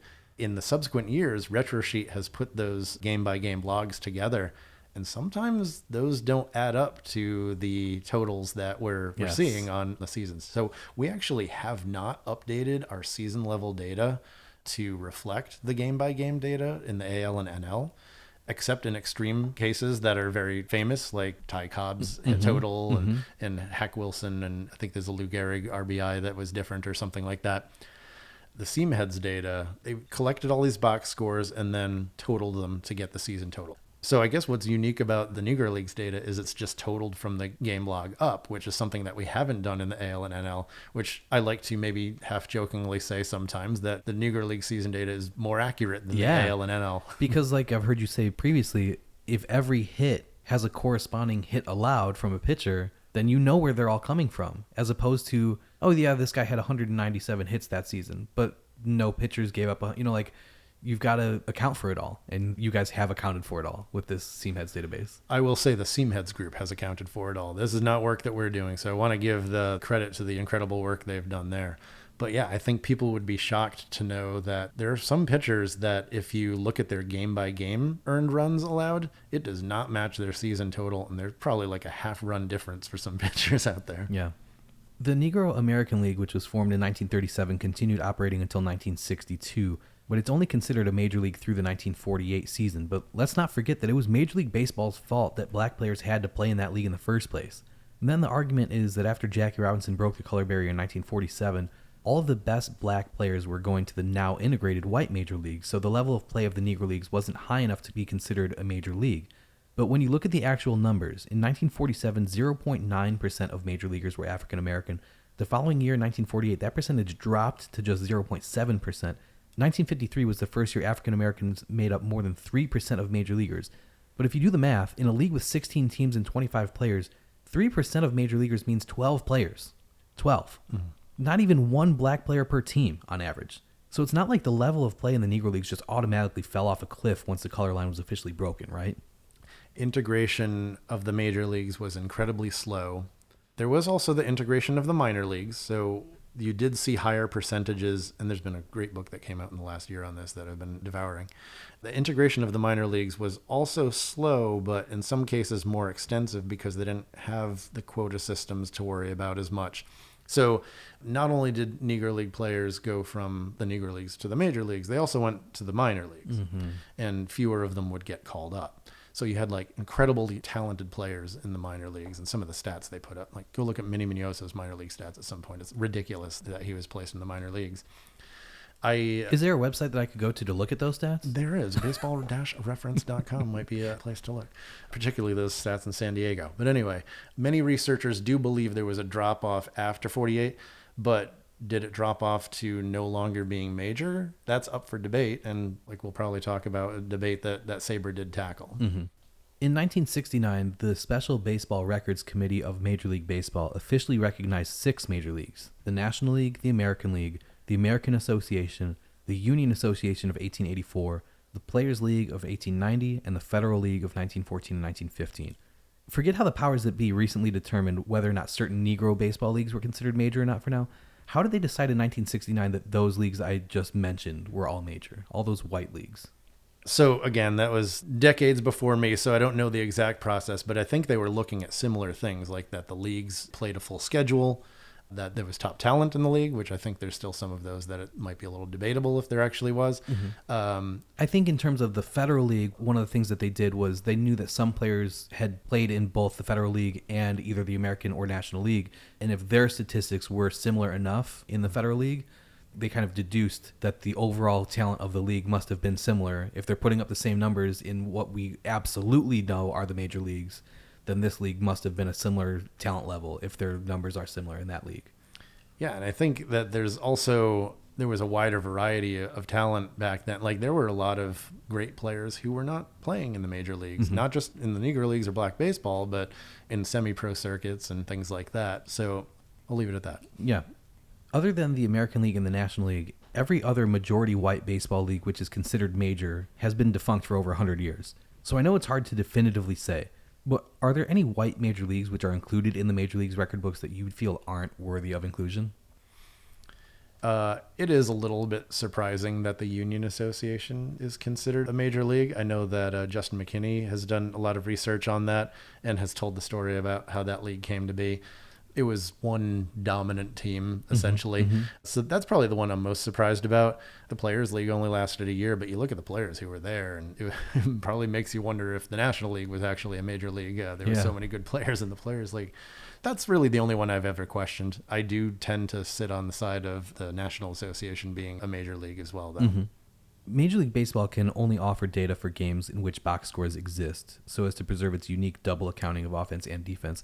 So for the moment, Willie Mays' home run in a game with the Birmingham Black Barons on August 11th, 1948, which has been attested to in game accounts, but as of yet, not in a box score, will go unaccounted for.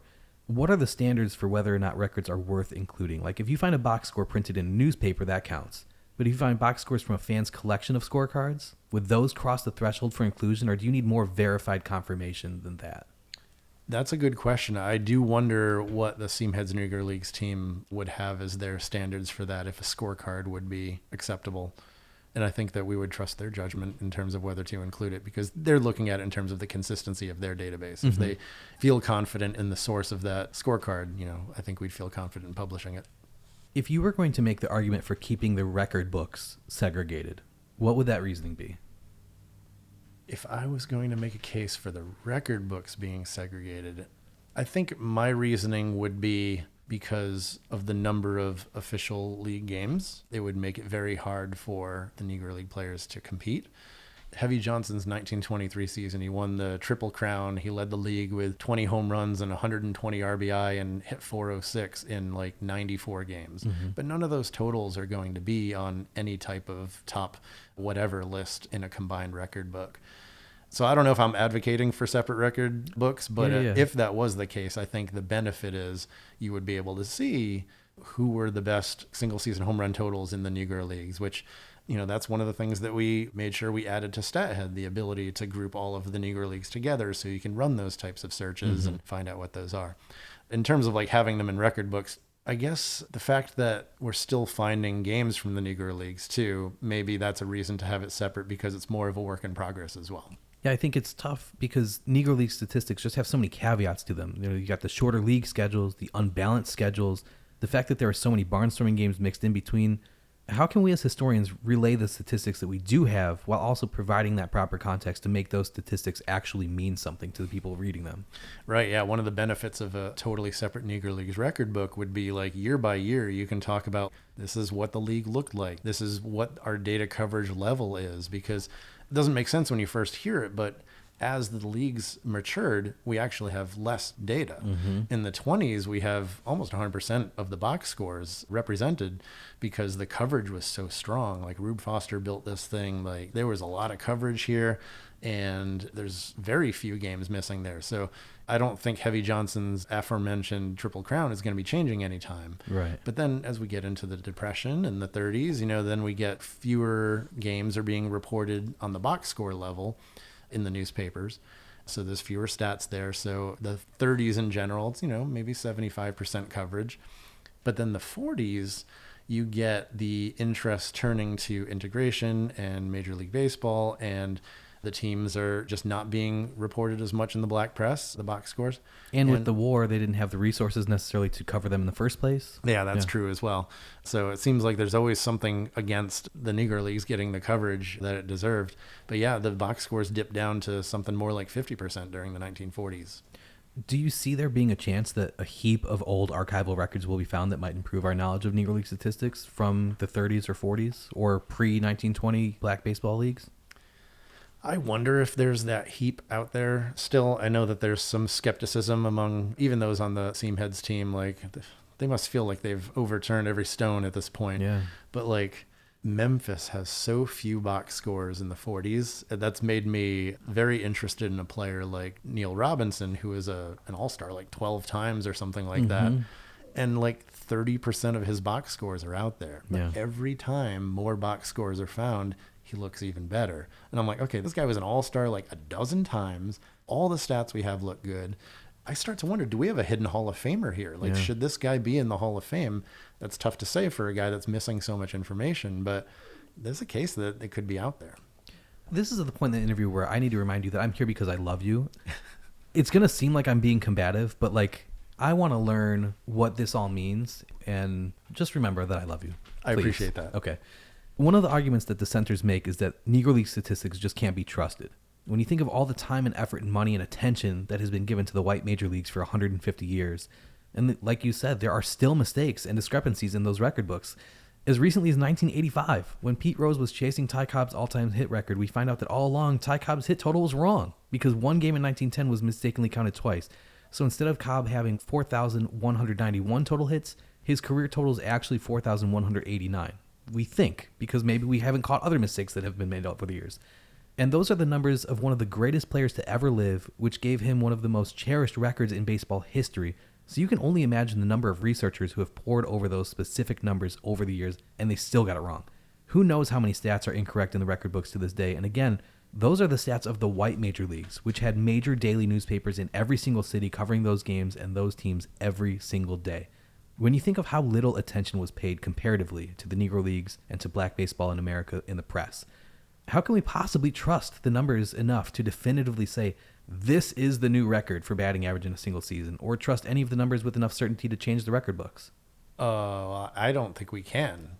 It's not that the numbers can't be trusted. We just can't trust that they're complete.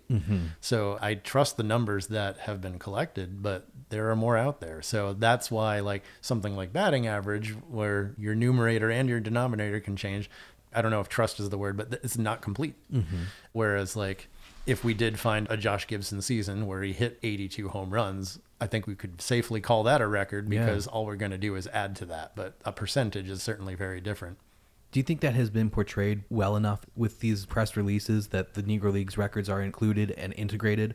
That, by the way, we're still not ready with all of the numbers. Like, they're still incomplete. This is just what we have right now. Or do you think they kind of rolled it out as like, nope, this is the new record, and now you guys just have to learn a bunch of new stats? with Major League Baseball's announcement, they did certainly focus on the new records for Josh Gibson, which I think, it was noteworthy that there's a new batting average leader of all time.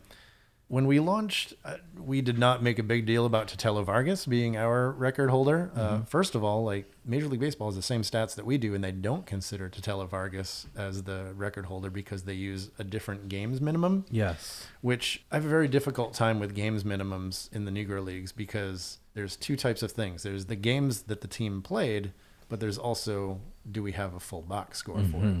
Like Tatello Vargas had relatively few games in that season that we have box scores for, but among the box scores that we have for his team, he played every day. Yeah, I was going to bring this up later, but the single season leader in ERA is Robert Keyes, who had a 0.643 ERA for the 1944 Memphis Red Sox, who you brought up earlier. But he's credited with pitching just 28 innings that year. How do you guys determine what the cutoff would be for leaders in a stat like that? Quite frankly, we use the same as the major leagues. So it is 1 inning pitch per team game. And in that case, we have 27 box scores for Robert Keyes, Memphis Red Sox. So even though that team played over 100 games that year, we only have the box scores from 27 of them. Correct. So he pitched 28 innings in those 27 games, which means technically he qualifies. But can you kind of see why that might be problematic? I know that the previous ERA leader was Tim Keefe in 1880, who only pitched in 12 games, but I think most baseball historians don't consider that the record either. They'll say the modern baseball record, 1900 and onward. So how difficult is it to kind of juggle that of like, what should count? What should we value? Right. So one interesting aspect of that is we're behind on a Negro Leagues update. When we do update, Robert Keyes will no longer be the ERA record holder. And that's one of the reasons why we don't widely publicize, Keyes is like a perfect storm of things that have to go wrong. And I think that's why people point to it and say that one is not a viable record. And I get it. But when we publish that leaderboard, we list all the way down to Bob Gibson, who's, I don't know what, he's probably like 12 or something like that. But that's who people consider the record holder. And that's who they considered the record holder, even when Tim Keefe in his 12 games were the record holder. So it's kind of the same way with Henry Aaron. Barry Bonds might have more home runs, but if you ask the average person, they'll say, I don't care about Bonds' home runs. Henry Aaron's the home run champ. So I think there is kind of a precedent of fans disregarding what is at the number one spot in a record book and deciding, no, this is who the real leader is. Right. And, I think like Roy Parnell was next on the list or something like that. He was not really a two-way player. That was a year that he happened to pitch and did really well that one year in like 40 innings or something like that. And I think right when you guys rolled out, it was Eugene Bremer, who was the ERA leader. Yes, who came up a lot on your last episode that I listened to, which was very cool because I like Eugene Bremer. When we say a team like the Memphis Red Sox is notorious for missing box scores, how do we know that? Like, how do we know how many team games they played if we don't have the box scores to corroborate that number? And sure, maybe the Memphis Red Sox were bad at keeping box scores, but every time they played a game, they played another team. So weren't those other teams keeping box scores too? Where did their records go? How can this happen? Yeah, it's a good question. So the first part of it, in many cases, it's known that they played a game. There just isn't a box score. So a lot of times there will be a score and a result, but we just don't have the full box score to take the stats from. And that score and result would have been printed in the newspaper, and that's how we're verifying that, like, okay, they played a game on July 4th and they played a game on July 5th. Is that where you're verifying that they actually played the game? Yeah, that could be in the newspaper for either of the two teams' towns, or it could be reflected in the standings that are published in the paper as well, that we know how many games that they played. I think for the most part, Seamheads knows all of the games that were played now. It's just that in the 40s in particular, a lot of them don't have box scores. And that just goes to, space in the paper for things like that. I'm sure that you've come across an instance in your own research where you find the box score from one particular game which has been printed in two different newspapers, and that those two newspapers don't have identical numbers. I know I've come across that in some of my Shoeless Joe Jackson research, especially in his barnstorming in semi-pro days after he was banned from the major leagues. In instances like that, how do you determine which version of the box score is correct? Yeah, that's something that I've only done in my personal research for like the 25th Infantry Wreckers. What I tend to do is make a note of it, read the game story too, and see which of the two is more likely. Sometimes the error is a clear error and something doesn't add up. Like the stolen base column will be like 2 for this guy, 2 for this guy, 1 for this guy, and the total's 6 or something. And so you know that the discrepancy is in there somewhere. So sometimes you'll figure it out from the game score. I know that the seam heads and retro sheet crews also like to do this thing where they deduced games, where they take the box score and they recreate the play-by-play based on what most likely happened. And that's kind of how they have interpreted ERA for pitchers, right? Because they don't have necessarily the pitch-by-pitch records, but they've kind of deduced those numbers for that, right? Right, like if the error happened here, then these 2 runs wouldn't be earned, that kind of thing. Yeah. How do you deal with legibility issues on the box scores that you do have, and what controls are in place to kind of remove or adjust previously misidentified or misinterpreted records? Yeah, unfortunately, legibility can sometimes mean you can't use a box score. Actually, there's been a couple times that I have found something that's illegible, but somebody on the Seamheads team is like, I have a version that's legible. Cool. Like the 49 and 50 stats, for example. But, sometimes if it's really, truly illegible, you just can't use it. And sometimes if it's like a column that's illegible, sometimes you'll have to treat it as if you had found a box score that doesn't have that column. Sometimes they might have the fielding data, but if this piece of microfilm is all distorted on the right side, you might just have to drop the fielding data for that one. Yeah. Sometimes even the games that we have box scores for, not all of the stats will be complete. Like a lot of box scores did not cover stolen bases. So right. Cool Papa Bill had a lot more stolen bases than we're showing. Yeah, many of the box scores from newspapers in Pittsburgh didn't include at-bats. They only included hits, runs, and sometimes defensive errors or putouts. So a player might be listed as having 3 hits, but we'll never know for sure. Did he go 3 for 3? Did he go 3 for 4? Or a player might have gotten 0 hits, but did he go 0 for 5, or did he walk 5 times and never actually had an official at-bat that game? Kevin Johnson of Seamheads also notes that stolen bases, like you said, for some players might have been undercounted, particularly in the Negro American League, which didn't get as much coverage as the Negro National League on the East Coast. But regardless of why, if we know for certain that some stats weren't always recorded faithfully, does that make it hard for you to trust some of the other stats? I guess like in terms of how I handle this in my own work, like for the 4,000 hit guys, there are certain stats that I will total and others that I just won't. Like you'll pretty much never see me showing a player's on-base percentage from this group because a third of the games will have walk data, and that's just not going to lead to a good percentage. So in that case, you kind of pick and choose which, for the most part, the runs, hits, the extra bases are going to be the ones that you can rely on. The RBI, sometimes I think it's from the deduced game action that they figure that out, kind of similar to the earned runs. But things like stolen bases, strikeouts, I don't think we even show in most cases. And then walks could be undercounted. You don't know, is it a walk? Is it a hit by pitch? That type of thing. But I think, it's just one of the challenges. I don't know if there's like a lack of trust, but you learn like which. I encourage people not to look at these stats and be like, this is how many hits or how many walks Josh Gibson got in his career. These are giving you an idea of the type of player that they were. I don't think you can ever look at them as like exact records. And I think that once you start to accept that, it works a little bit better because you're understanding, okay, this is a rough estimation and this player has a rough estimation here. I'm never going to be like, this player was better because he had 121 home runs versus this guy with 118, because that guy with 118 could have had 400. Yeah, and I think that's an important point to make because for all of our lives, we've been taught, literally the phrase is, it's in black and white. Right. So you see the American League and National League statistics dating all the way back to the 1870s, and we know this guy was better than this guy because he had more of this statistic. But if the Negro League statistics aren't that way, we have to separate our brains from thinking in those terms. That like, well, it's right here in the paperwork. But yeah, the paperwork's not complete though. So this is what we have today, but literally tomorrow it might be different.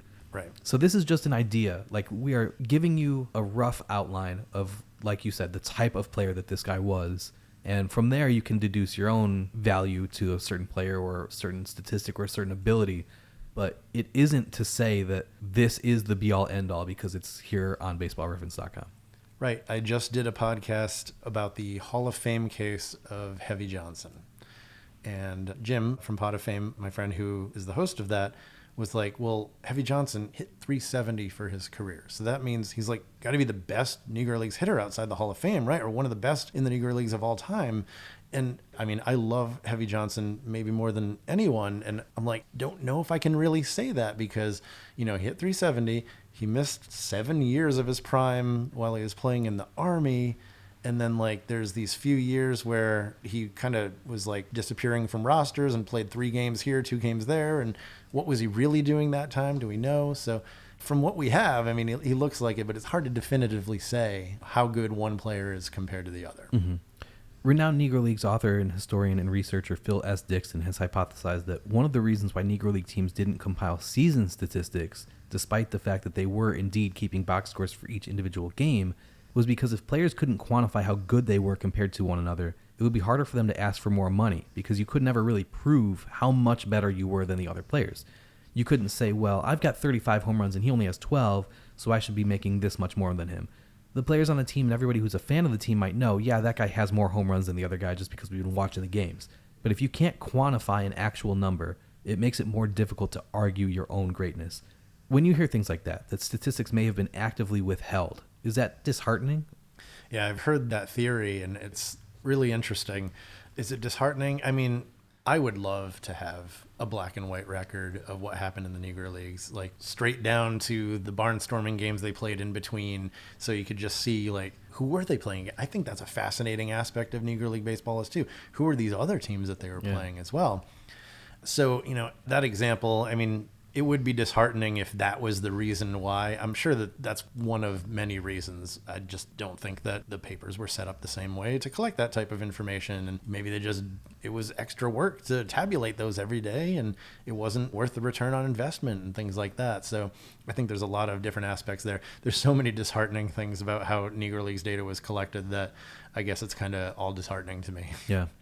I've heard you bring up players like Josh Gibson, who has kind of a gap in his career, and you kind of just talked about this a second ago, where he wasn't playing for the Pittsburgh Crawfords or the Homestead Grays, and instead chose to play for independent teams. And I think that's kind of another place where this gets messy, because while some of those independent teams might have had like 6 or 7 potential Hall of Famers on them, which would have made those specific teams a major league caliber collection of players, if the other teams that those teams were playing didn't also have rosters of that caliber, then how would it be fair to say that those statistics should be counted? Right. So the SABR committee that I kind of referenced earlier that reviewed independent teams, they found that there were so many of these teams, in many cases, they were a continuation of the same team that just didn't happen to play in a league that year. Mm-hmm. They were playing independently. In many cases, they were playing against the same teams. They just weren't part of the league. They were playing interleague games, just in their barnstorming schedule, they were playing against the major teams. So I'm looking forward to when we can add these major independent teams to Baseball Reference, because then we'll be able to get the stats from those seasons. And it is apples to apples. It's the major league teams that they were playing against. So I guess take the word league out of what I just said. With the Negro Leagues, it's not necessarily major league clubs that you're talking about. You're thinking of it more as major because sometimes they weren't in a league. Mm-hmm. And that's another way that we're going to have to unravel the site, because it's like, we've always shown teams as part of a league before, so how do we attempt to do this? But it's a challenge I'm really excited about. Yeah, because I think that's one of the knocks against guys like John Donaldson, for example. You look at his statistics, and it's like, wow, this guy has over 4,000 strikeouts as a pitcher, but he's also a great hitter, which I think not a lot of people know about. But he played forever, and he played everywhere, and when you look at the teams that he was playing, his numbers were largely accumulated against town teams and semi-pro teams. So, do those 4,000 strikeouts, yes, it's incredible longevity, but if you send Barry Bonds down to the minor leagues and hits 140 home runs, is it as impressive as Barry Bonds playing against major league teams? Right. It's difficult to say. Clearly, he's still great because you still got to hit the home runs. You still got to strike out the guys. But if the competition isn't, quote unquote, major competition, is it as impressive? One of the things that has always made baseball so great is the reverence for the numbers, and not just among baseball fans, but culturally. The number 60 meant something, and then the number 61 did. 714 meant something, and when Henry Aaron hit 715, it was a culturally significant moment. I mean, there was a hit song talking about Joe DiMaggio's 56-game hitting streak that still gets played today more than 80 years later. When I was a kid, I could tell you every member of the 500 home run club with their career total in order. 500 used to be a golden ticket to the Hall of Fame, and while the steroids era cheapened the significance of that once magical number, I think you'd be hard-pressed today to even find a pretty serious baseball fan who could tell you the current top 10 list of the career home run leaders, let alone what their career total is. For a sport where the numbers have always mattered so much, are those days kind of behind us? And are they behind us because the numbers themselves have been cheapened by the steroids era? Or because the record books have strayed from being a unanimous, unified thing? I mean, the home run totals aren't up for debate because those are published in the newspapers. But stats like ERA or WHIP or batting average or slugging percentage, those kind of stats having different thresholds in different lists makes it impossible for anyone to really know who the top 10 is at any given moment, especially as the new Negro League statistics are being discovered every year, potentially changing a player's career stats. So I guess my question was, do you think the numbers mean less, or are numbers cheapened in some way? It's a good question. It feels like that, doesn't it? Like, I feel like when we were kids, the record books meant so much. And there's probably a lot of different aspects there. There's probably some feel it's been cheapened by the steroid era, or, pitchers' ERAs, in the other way. Not that pitchers weren't using steroids or anything, but, maybe it's people realize with the steroid era, it's harder to compare across errors on just a single list like that. So things like OPS plus or ERA plus have gotten a little bit more popular, or wins above replacement. People have started gravitating more towards advanced stats in general, and I think that that's just a progression the game has made. I don't know if it has to do more with the ways that you could follow the game back then. A lot of times the way that you could interact with baseball history was through an almanac. So you remembered those lists, and now you have millions of different options at your fingertips for following the game, either from a current or historical perspective. So I think it's like all of those things, but it definitely feels different. Yeah. If you look at MLB.com's all-time leaderboard for career batting average, they've got Josh Gibson number 1 with a 371 average, Ty Cobb number 2 at 367, Oscar Charleston number 3 at 363, Rogers Hornsby number 4 at 358, and Judd Wilson number 5 at 351. Because their threshold for inclusion in the record lists is 5,000 career at-bats in the American League or National League, or 5,000 career at-bats in the American League and National League plus Negro Leagues combined, or 1,800 career at-bats in the Negro Leagues. Their claim is that those values are intended to equate to roughly 10 qualified seasons over a player's career. So Shoeless Joe Jackson misses out by 19 at-bats because he had 4,981 at-bats in his career. But if you look at Baseball Reference's top 5 all-time leaders in career batting average, you have Ty Cobb at .3662, Oscar Charleston at 3.648, Rogers Hornsby at 3.585, Shoeless Joe Jackson at 3.558, and Judd Wilson at 3.504. You guys are using a minimum of 3,000 career plate appearances as your threshold, not 5,000 career at-bats. That's one difference.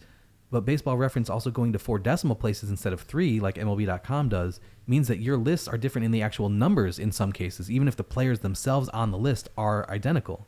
Ty Cobb is 367 on MLB.com, but he's .3662 on Baseball Reference. And Judd Wilson, same thing. He's 351 on MLB.com. He's 3504 on Baseball Reference.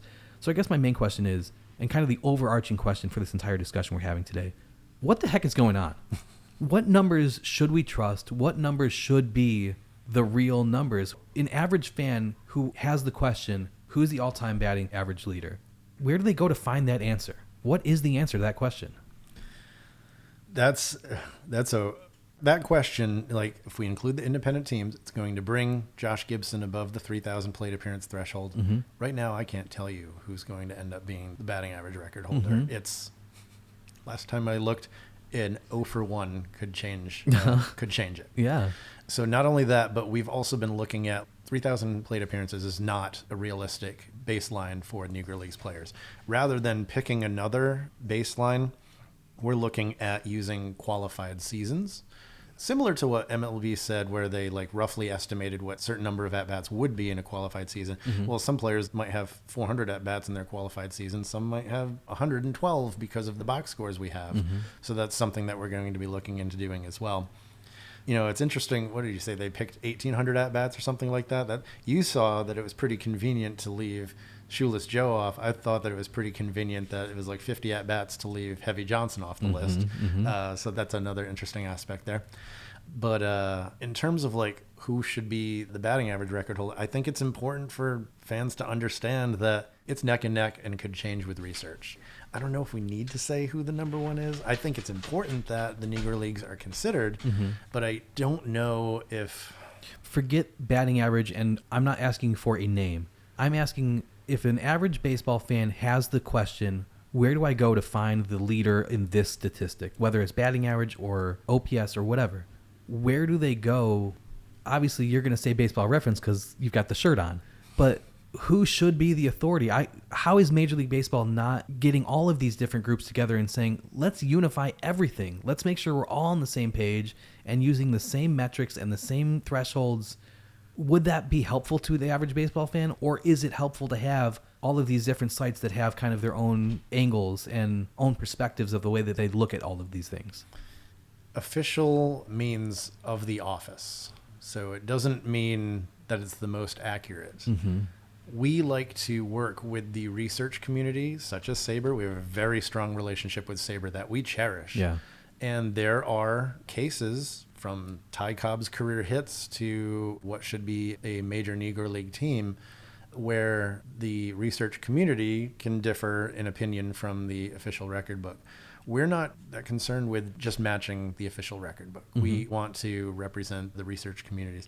And that goes for like basketball too. Like I'm working on a project that is going to end up with the NBL being considered major right along with the NBA and BAA as well, which is very exciting. Cool, yeah. I don't think I'm like giving away any huge secrets there, but I don't think it's as big a deal. But, you know, as a guy who likes to occasionally check out George Mikan's page or something like that, he'll have more stats there or something like that.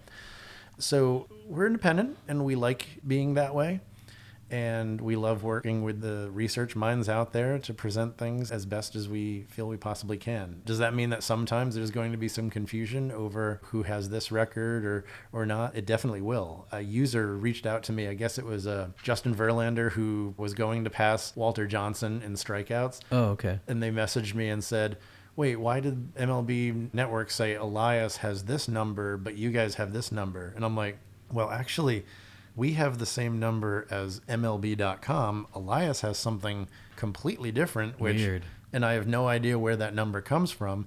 And then I told him, like, just to blow your mind, if you actually add up all of the games for Walter Johnson, his record is actually about 50-something strikeouts higher. And he was like, what? So that was a fun realization for him as well. So there's like 4 different strikeout totals for Walter Johnson. And that's silly, right? I feel like it is.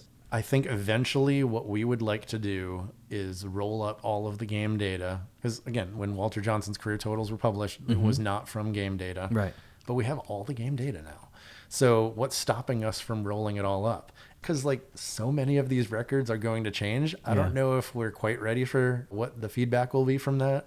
It might be a fun study just to, like, roll it up and see what happens. And anyone can do that. Like, they can go to StatHead right now and they can go to the game finder instead of the season finder. And for Walter Johnson, just say find total of all games from all seasons and sort by strikeouts. And it's like, oh, that doesn't match anywhere else.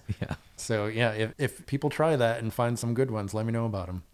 This is maybe going to sound like a strange argument at first, because if someone only knows the name of one Negro League player, that player is absolutely Satchel Paige. But generally, the great players in the Negro Leagues were not pitchers. They were position players. There were very few Negro League pitchers who had long, healthy, dominant careers in the Negro Leagues. And you had guys like Don Newcomb and Bob Gibson and Ferguson Jenkins, even Juan Marichal, who had great careers in the integrated major leagues, which again, maybe skews the perception. But on the whole, the pitching in the Negro Leagues wasn't considered to be that great. The absolute top guys may have been comparable to major league talent. So in barnstorming games or games against white major league teams, they're going to be the ones to pitch, and those teams are going to do well because they've got their best pitchers pitching. But a team's rotation usually just doesn't have incredible depth when you look at Negro League rosters. So when we see these seemingly otherworldly offensive numbers from Negro Leaguers, are we not quite looking at the whole picture? Have we just not yet discovered the great pitching prospects or statistics? It's a good question. I think that the position players certainly are a lot more famous. I think there were a lot of great pitchers. I think some of it is like Smokey Joe Williams had a long career and could possibly be considered the greatest pitcher in Negro League history, but a lot of his career came before 1920, so people don't consider him as much. So some of it is like the great pitchers, I feel like they just don't even get their due. Like people don't talk about Raymond Brown enough. Like, holy cow, what a pitcher. Or Jose Mendez. He was probably the Pedro Martinez of the early Negro Leagues as well. Just an unbelievable Cuban pitcher. So I subscribe more to the fact that I think the pitching was there. And I think that, again, the stats might look different because we're only showing the games against major teams, which is maybe when they had their top pitchers go, which means it looks like there's fewer pitchers. But like in those barnstorming games in between, they might have had the starter go a few innings, or they might have just filled in with other players. And, that's another way that the Negro Leagues teams were different is they had 13, 14, 15-man rosters. So players had to do a lot of different things. And, there's a lot more two-way players because somebody had to pitch. Yeah. If you just used Raymond Brown yesterday, and, well, I guess Raymond Brown's teams tended to be more stacked, but some of the other teams just didn't have the pitching. It's great for us as researchers and fans right now that the record books are being integrated right before our eyes because we're learning all these names of guys who have been added to the all-time list. Guys like Buck Leonard and Oscar Charleston, Judd Wilson, Turkey Stearns. But in 50 years, those guys are just going to be names on a list in a book, the same way that guys like Tris Speaker, Napoleon Lajoie, or Sam Crawford are today. Now that the record books are integrated, the reason why those records needed to be separated in the first place is eventually going to be forgotten. Maybe Satchel Paige and Josh Gibson's names will be remembered because they've crossed over into a higher level of public consciousness and have been legends to even white America for over 50 years now. But everyone who hasn't had that same level of fame almost has no chance to be remembered, even less of a chance than they did before. Does it concern you in any way that the record books being integrated now means that in maybe 50 years, the average fan isn't going to know or understand that the Negro Leagues existed or why they existed? I'll admit I worry about this. And I had like one question jotted down for you because you brought this up in the recent panel that you did with Larry Lester. I want to know if we're doing a good job of it. I want to know, do people feel that like our presentation is doing this? Are we setting ourselves up for a whitewashing of the Negro League stats? I don't want that to happen. So it's something that I'm going to continue to focus on. And, we're going to continue to focus on as a team. One of the reasons why I want to be here for decades is making sure that like we continue to be good stewards of this data as well. So, we initially launched with all of that supplemental information, but at some point people are just going to look at the player pages. So, we have this section on every player page from the Negro Leagues that talks about not all the games are here and things like that. And I wonder, is that enough? Do people just, Well, do you guys look at the traffic on those pages? Like, are people going to those pages and reading the context, or they exist on your site, but they're not really being utilized? Yeah, I don't think they get read nearly as much in conjunction with the level of effort to create them. I made that Negro Leagues FAQ page. I'm very proud of it. There's a lot of stuff there. Yeah. But I feel like it's not that often that people click through to it. I mean, we do have a summary of it on the player pages because I think it's important to have some of that on the page too, and not just say go over here and find that. So we want to have some of that. But I do wonder if there's like the per 162 game row is something that we added as part of the Negro Leagues project, which is something that people use all the time now. So I think that is another place that, we added some context that ended up helping out in all cases too. Maybe not everywhere. We didn't have it on like the WAR per 162 on the JAWS pages. So yeah, we did have the per 162, but how do you say for something like JAWS that certain players are Hall of Fame worthy or not? Do they get included in the denominators of like what's the average Hall of Famer and stuff like that? So there were a lot of thoughts there as well. And yeah, on that page, that's where we put the WAR per 162, which is a new thing that now people could see. It's something that I'll continue to look at and look for ways that we can improve and hear from folks like yourself who, think about this stuff as well. Because I don't think we've done it perfectly. I want to make sure that we continue to do it better. I think that can maybe be something that you guys post on your socials more. Like the website itself, you're not going to be able to compel people to click through to different pages to read the articles when they go to a player page to look for the statistics because they just want the stats. But your social posts can be, hey, by the way, we wrote this article, or hey, by the way, this article exists on our website and has for 17 years. Be reminded of it. Maybe that's a way to give context continually. And not that it needs to be a daily post or a weekly post, but like if somebody's approaching a record, you'd be like, hey, by the way, like this record might not be, like we said before, in black and white. There are some kind of variables that make this different than just saying like, this is the guy who's number one all time. Or it can be as you acquire more statistics and the database grows and those numbers change and like, okay, now this guy's number one ERA as opposed to Robert Keys, whoever it's going to end up being. Maybe that's a day to post an article to be like, hey, here's why Robert Keys was number one in the first place. I would maybe use the social media presence in those terms because like I said, and like you've seen with your traffic on the website, the people just aren't going to click through. They're not going to click to multiple pages to dig deeper on something that they might not even know they need to dig deeper on in the first place. Right. Yeah. I mean, we see that on Immaculate Grid too. When, you know, a rule for a category requires some reading, you know, people Right. aren't going to check it out. So that's always the balance you're trying to strike is there something I can do in the interface itself, in the table itself? What I was remembering before is the 162 game average. We didn't have that on the war table before. We had it on like the standard table. Just things like making these 162 game averages more visible throughout. So it's a new way to see an Oscar Johnson or an Oscar Charleston or something like that. I am absolutely thrilled with the fact that these statistics are being uncovered and that the databases like yours are being filled out so we can get a better, more complete picture of who these players were. But I'm torn, frankly, on how to feel about the integration of the record books. I think that's been pretty clear at this point in the interview. In some ways, seeing the names of these players in print next to the historically recognized all-time greats legitimizes them to the casual fan. But that's a tacit admission that these players needed to be legitimized. And who am I to say, oh, now I believe that these guys were good at baseball? I'm not of the opinion that this push in any way rights any of these wrongs, and I'm definitely not of the mind that we're supposed to somehow now give credit to the oppressors for recognizing their wrongs.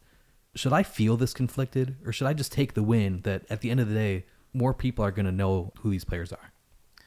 No, I think that the conflict that you feel goes to your previous questions as well, is like, how do we make sure that the reason they were separated is not lost? Because that's such an important part of the story.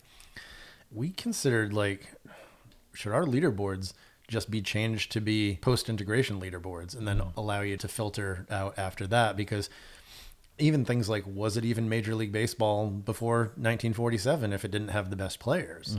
So, I mean, I think those are all questions that you can ask. I think we could consider like having multiple leaderboards. But even a post-integration leaderboard, if a player doesn't come from the Negro Leagues to the white major leagues till he's 32, Right. he's never going to reach the career hit total that a player who's played since he was 19 can achieve. So, like, that might be the best option that we have, but no option is perfect. I think that's kind of the main theme from all of this, is that nothing is perfect. There's always going to be something that, like, is imperfect. Right. I think that hits it on the head. Like, I feel like there are a million different approaches that you can take, and figuring out the right one is kind of like this elusive target that we're going for. But, you know, that's kind of simultaneous with some of the other work that we do. Like, there's other things that we have not done perfectly, and we just try to iteratively improve. And this is just another one of those areas that we'll figure out what we're doing right. We'll figure out what we're doing wrong and just try to keep making it better. Another thing that strikes me as much more than just a coincidence is the fact that Tony Stone, Mamie Peanut Johnson, and Connie Morgan were the first women to play in the Negro Leagues. Stone didn't sign with the Indianapolis Clowns until 1953, and I have a sneaking suspicion that Major League Baseball wanted the cutoff of the Negro Leagues consideration as major leagues to be before then, so they wouldn't have to admit that there have been women to play in the major leagues. I can't believe I'm asking this, but am I being too critical of Major League Baseball, or is it possible that their motives actually are that sinister?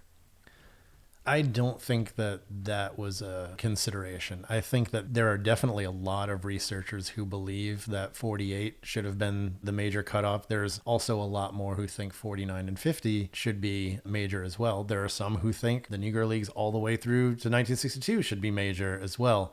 I think it was more considerations of like the Negro League World Series ended in 1948.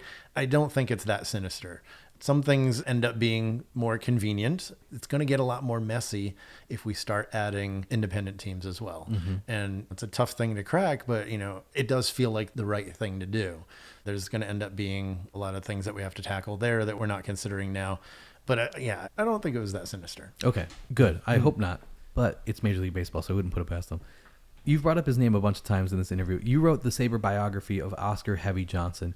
How did that lead to your discovery of and then obsession with the U.S. Army's 25th Infantry Wreckers, an all-black baseball team that dominated the Hawaiian baseball scene in the years preceding World War I?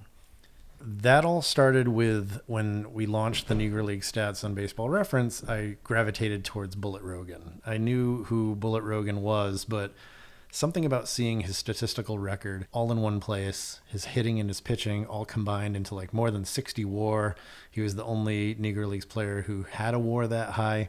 And he did that, of course, by being the ace of the staff and the cleanup hitter. And I started learning more about him. That's what I love about like baseball history and the stats, is you find the stats and it just makes you ask more questions. So I was looking into, okay, what was his career like? Why did he start at 26 years old? That's because he was in the Army for years before that. And I started researching, like, what was that like playing baseball in the Army during World War One? What did the segregated baseball teams look like there? I learned that he was far from the only Negro League player on that Army team. Heavy Johnson was there. Dobie Moore was there. There was like 15 major Negro League players that played on this Army team, which seemed like a totally absurd thing to me. Like, how are all of these guys on like one Army team playing in Hawaii, just beating the crap out of any team that they faced? And, I would find like these stats like, oh, Bullet Rogan, never lost a game there, or the team won 50 games in a row or something like that. And I started looking into them in newspapers.com, only to find that the Hawaiian papers extensively covered this team. Yeah. Multiple papers covering it. I had box scores from multiple newspapers, game stories. It was so rich. And, I had heard about how the Seamheads Negro Leagues team compiled the stats, and I was like, oh, maybe I can do this for the Wreckers. And, I started doing this as a way to find out a little bit more about what Heavy Johnson did for his Sabre bio, because that's another guy that I saw the stats for, the Triple Crown, the back-to-back 400 seasons. I was like, oh, this guy doesn't have a Sabre bio. I'll write this one. But, I knew that the Wreckers would be an important part of his career once I discovered he was there. From there, that just kind of became another Sabre presentation where I combed through all the box scores, learned about what brought them to Hawaii, what got them away from Hawaii, who did they face. They played against an all-star team that Casey Stengel brought to Arizona once they were over there on the mainland again. They didn't even have Rogan at that series, and they won 3 out of 5 games. So it was a really, really unique team, and it was just one of those outsider baseball stories that I've kind of gravitated towards. Learning about the Negro Leagues just made me want to learn more about the stuff outside the Negro Leagues as well. In addition to writing the Sabre bio for Heavy Johnson, you've also written Sabre bios for Dobie Moore, Hoss Walker, and Hurley McNair. You mentioned the all-star team that Casey Stengel brought to Arizona in 1919. Who were the teams that the Records played when they were in Hawaii? Because those teams were also very diverse. Yes, there were other Army teams, which some of them could be very good. There were also a lot of local teams on the island, and those were interesting because they were set up ethnically. There was the all-Chinese team, the all-Portuguese team, the all-Hawaiian team. This Chinese team was probably the best team that they faced. There were a lot of great players of Chinese descent who ended up in Hawaii. Many of them played in organized baseball. Buck Lai, Vernon Ayu, there were like 4 or 5 that did. And they were a very talented team that gave the Wreckers the toughest run for their money. Sometimes you would get minor league teams or college teams coming over there as like a tour or spring training type thing. Really, anyone that would come to Hawaii, they would face the Wreckers. And then after the Wreckers, a handful of these players went on to become teammates of the Kansas City Monarchs. Yeah, several of them. So that's where Rogan, Moore, eventually Johnson, Robert Fagan ended up, and there were a few more that ended up on other teams. The reason that I wrote the Sabre bio on Johnson and Moore is because they were part of the Wreckers. And then that was also my plan when writing the Sabre bio on Hurley McNair, because all of the sources said that he was there too.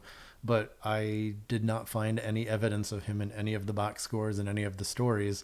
And actually, the only possible time that he could have been with the Wreckers, I found that he actually wasn't playing baseball because he was caring for his sister's children, because I forget exactly what it was. I believe his sister had passed away, and he and his wife ended up taking their kids in. Wow. And it looks like rather than a career break because he was in the military, what it was a career break to take care of his family, which it was a cool discovery that hadn't been out there before. So I was excited to find that.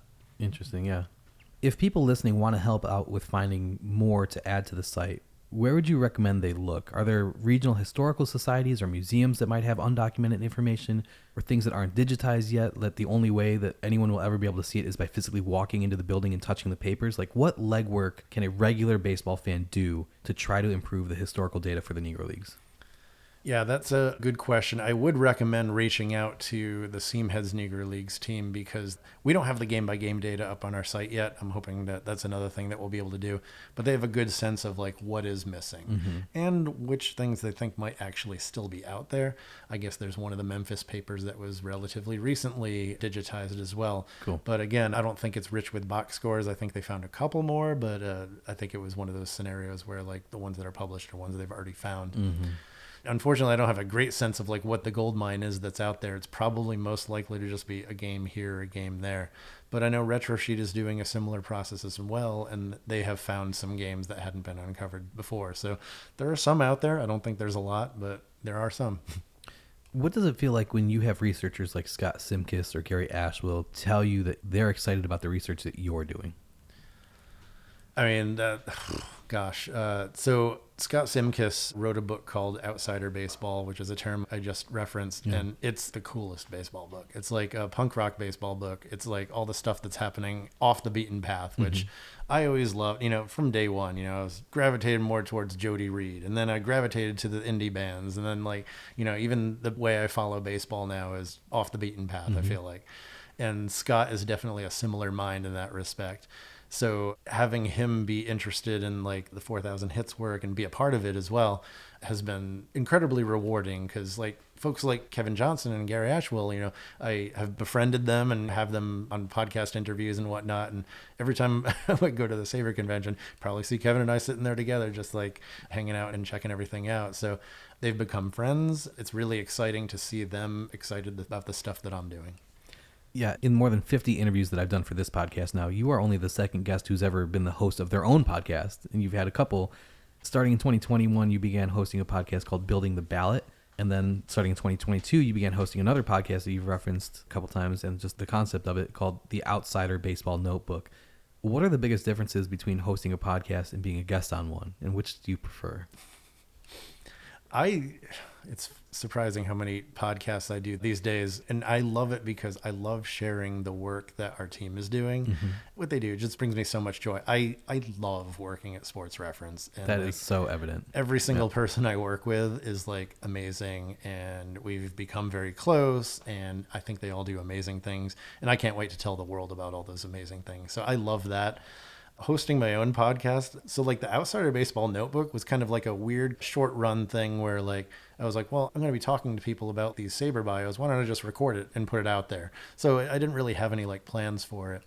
Building the Ballot was a little bit more intentional, where every time the Veterans Committee or Era Committee's elections came up, I was always very interested in how those ballots would be constructed, who was even eligible. Like there's these arcane rules and they're changing all the time. So it felt like a good topic there. I've kind of stopped doing those over the last year or so, as I've been focusing on talking more about the work that we're doing at Sports Reference and things like that. And, I feel like Hall of Fame conversations, there aren't as many new topics to discuss these days. Yeah. Okay, I've asked you a ton of hard questions. I think this is the hardest one. If you could go back in time and watch one Negro League or black baseball game in person, is there one that sticks out to you that you'd want to be at, or one player in particular that you wish you could have seen do something incredible that you've read about? So I did listen to your last episode where my answer was still, I always say, I don't even know which one it is, but an East-West All-Star game would be absolutely amazing. So I'll come up with something different and say I would love to see what one of these Wreckers games looked like. The field they played on, just hearing about Heavy Johnson hitting a long home run, and he just hits it so far that everybody just has to chase it. And then they come back and he's just drinking a soda on the bench by the time they got back. And I want that visual. Do you know where the stadiums that they played in were? I'm assuming they had a home field, but was everybody playing at that same stadium, or do they have road games? They did have road games as well. Do any of those stadiums still exist today, or are they all gone? I don't think so. I did go to Hawaii and drive by the base. Couldn't go in. Yeah, it's a military base. Yeah. I didn't consider that. And it was pouring rain, but I took a picture of the sign at least. There's one photo I've seen of the field from the days that they played there, and it's a very grainy photo. It's tough to see, but because we talk about PNC Park having this beautiful backdrop, or the thing that people are so upset about the White Sox stadium is that it's not facing the skyline. Imagine how gorgeous this stadium would have, whatever direction it was facing. Like, you're in Hawaii. It must have been just beautiful. And then you see the baseball on the field too, and you're like, oh, could life get better? I know. Yeah. There's this one game in particular too that Rogan, I think it was a one hitter that he threw. He struck out 20. Heavy Johnson had 21 putouts and 4 assists in the game, because anyone that got on from an error, he just threw them out as the catcher. I think he had 2 home runs, a triple, and a double in that game too. I'm like, it wasn't against the best competition. It was against the Cruiser St. Louis team, which was a visiting ship, and they just pulverized them. Funny. Is there anything that we didn't touch on that you'd like to talk about? Or anything you're excited about that you're working on that you can share publicly? Yeah, I guess I can mention that I'm excited to be working on figuring out what our next subscription products are going to be. And actually, the bridge to that is a new freed product that's going to be coming out pretty soon. That's going to be a new thing for us as well. So I'm very excited about that. Don't want to give too much information about it yet, but new products are coming. And then, with Immaculate Grid stabilizing and even feeling like it's gaining steam again at this point, we're putting a little bit more thought into what might game number 2 be if we were going to create one ourselves. Cool. How can people follow and reach out to you on social media and keep up with what you're doing when these new things happen? Yes, I will definitely be talking about it. So I'm on Blue Sky, adarowski.bsky.social, and LinkedIn is another good place to follow. I usually put the stuff there as well. But Baseball Reference, Immaculate Grid, follow their socials as well. I love talking about those. ad@sports-reference.com is my email address. I love talking to users all the time. We're always recruiting for our research squad, where even last week I had some questions about what's the most prominent biographical information that should be on a page. It's all different across all of our sports. Like if we were going to standardize, what would people want to see at the top? So just, put out a small survey, and people are excited to answer these surveys. I got like 120 responses or something like that. You have no idea like how much I cherish that users want to share their feedback with us like that. I'm very lucky that I'm not working on bank software or something like that, where I have to, coax people into making the experience better. Like people generally want this experience to be better. Or mathematics CD-ROMs. Yes, with lightning bugs delivering math lessons. Those were the days. Thank you so much for your time and for inviting me here to talk to you. This was incredible. Obviously, I do all these interviews in person, and when somebody lives kind of far away from me, I'm always like, man, I really want to talk to that person, but how am I going to make it work? But when a couple come together and a couple people live relatively close, I'm like, okay, I'm going to do a road trip and just hit everybody. And so it was really thrilling to know that you were one of the people I was going to be able to actually sit down and talk to. So thank you for your time and for all of the work that you've been doing, because like I said, I use Baseball Reference more than any website on the internet.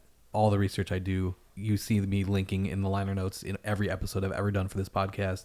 I use the Baseball Reference player page for basically everybody I ever mention. So I love what you guys do, and thank you for doing it. Well, thank you so much for that. But similarly, I love the podcast, and I look forward to hearing what Mom has to say. And I appreciate you coming out here. I feel better that you had another one to do while you're nearby, because I was like, oh, I'm actually going to be in Cleveland for the Savor Convention. We could have done it then, but luckily it worked out with another one. Yeah, cool. Thank you so much, Adam. Thank you.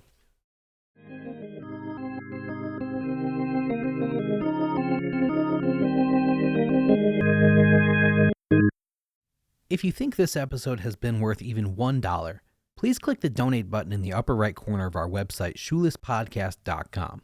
That is a direct link to my PayPal profile where you can make a donation in any amount. If you don't have PayPal and want to send a donation through Venmo, Zelle, Cash App, or any other platform, shoot me an email at shoelesspodcast@gmail.com, and I'll send you directions for whichever method you prefer. No amount is too small. It all adds up to allow us to keep creating this content for you year after year.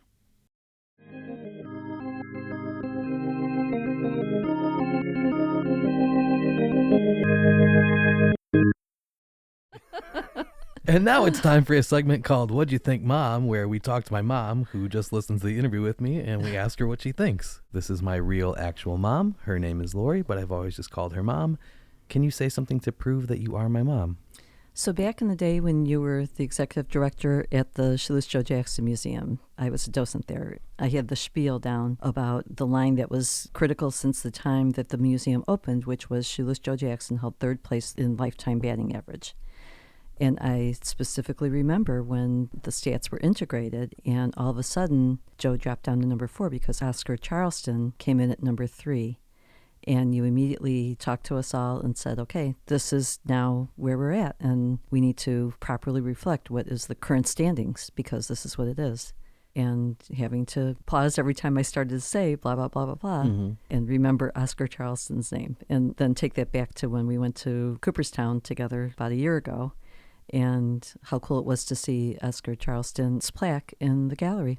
Yeah, now knowing who we've been talking about all this time. Right. Yeah, that's one of my favorite things about going to museums, knowing a little bit about what's in there. Forget baseball, but studying history or studying art or whatever, and you have this background knowledge. And then you go and see the thing, and you're like, oh, this is what we've been talking about all this time. Absolutely. It makes it so much more meaningful and so much cooler to be there in that space and see that. Yes. That was a highlight for me. Okay, before we really get started here, a couple housekeeping things. During the interview, Adam and I talked about some of the statistics which had not yet been included on Baseball Reference, and one of the tournaments we mentioned specifically was the World Baseball Classic. Well, as of February 27th, 2026, you can now find the statistics from the World Baseball Classic on Baseball Reference. So, awesome job there. And also when we were talking about the Hall of Stats, which Adam created, he mentioned that one of the two players he still felt needed to be inducted into the Hall of Fame was Carlos Beltran. Adam and I recorded this interview on October 11th, 2025, and Carlos Beltran was elected to the Hall of Fame on January 21st, 2026. So good job, Adam. Another one to your list of people you've been fighting for, or I don't know if you necessarily wanted all of these people in the Hall of Fame, but you think that they deserve statistically to be included, and the Hall of Fame seems to agree. After all these years, they're adding all the guys that you were talking about, so pretty cool. All of that being said, what did you think, Mom, of the Adam Darowski interview? It was kind of fun to sit back and listen to two very detailed people. Definitely detail-oriented kindred spirits just have the time of their lives talking about the deep dive stuff that you both really enjoy uncovering and exploring and understanding and constantly reevaluating and following those stories. Mm-hmm. Both of you have your careers doing that. Yeah, it was really important to me to have this conversation with someone who is also actually a researcher, because Adam said so many times in this interview, you know, what I do in that instance when I'm doing my own research, and that added this real life implication and created a human element that having this conversation with someone who's only a statistician just would not have allowed, to show that like there are real life applications to uncovering these numbers and trying to determine a player's greatness or find a weak spot in a player's game. Like, it's not just this is what the number said, it's this is what the numbers mean. And Absolutely. This is how we can interpret them and use the information that we're spending all this time and energy trying to uncover. For what? Well, this is for what. Adam proved to us that it is a venture worth going for. Absolutely. And as an accountant, I know numbers aren't only black and white. Mm-hmm. You can manipulate numbers. I bring that up again when we talk about MLB.com and how they kind of set parameters that sometimes may give you an outcome that you're looking for. Mm-hmm. So numbers aren't just black and white. But what I loved about listening to Adam speak is he would find gaps, and it was then what did he do with that? And he brought history into it, which of course rings the bell for me. And that is then deep diving to find out why were there gaps and what was the backstory. And people always say baseball is American history. Mm-hmm. We see that throughout your discussion here, not only with the Negro Leagues, but just in other parts of it as well. How lucky are both of you to really do things that you love, a passion, but for him to follow his passion, get paid, and be recognized for it. Yeah. He has hit the trifecta. Yeah. So go Adam. Well done. I think what has been difficult for the average fan to understand is that these statistics and records are fluid and that things will still change as historians and researchers uncover new box scores and change the numbers, which may change the leaders in these record books that we've been talking about and that this whole episode was about. And I think Adam did a really great job of explaining that and also making it clear that Baseball Reference is only listing what information they currently have, not making any grand declarations of this is the all-time leader, because tomorrow that might be different. But I think that there was a real messaging problem with the way Major League Baseball rolled out these quote-unquote new records, which confused people and oftentimes angered them in a way which caused them to write this entire endeavor off. That you don't even know where these numbers are coming from, and the statistics might not be complete. So you don't sit here and tell me that this is the new leader. Right. When you don't even know, like, it is today. Exactly. But if you find 30 more box scores tomorrow that he went 0 for 3, like, I've known for 100 years that Ty Cobb's the guy.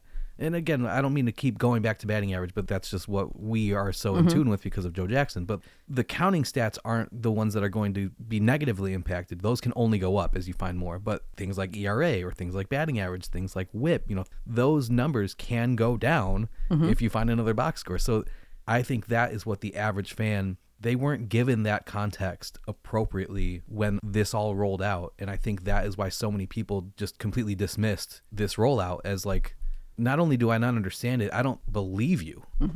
So I'm glad that Adam was able to so articulately spell out why that is the case. I am too. And fluid is the right word and is so important to understand it because I don't consider myself by any means a baseball expert. But at one point I did know, again, just going to lifetime batting average, the top 5, I wasn't as deep as the top 10 the way you would be. But I have to say, I was totally surprised when we talked about the top 5 currently, and it's all mixed up. And Joe is gone. That doesn't matter to me that he is, but...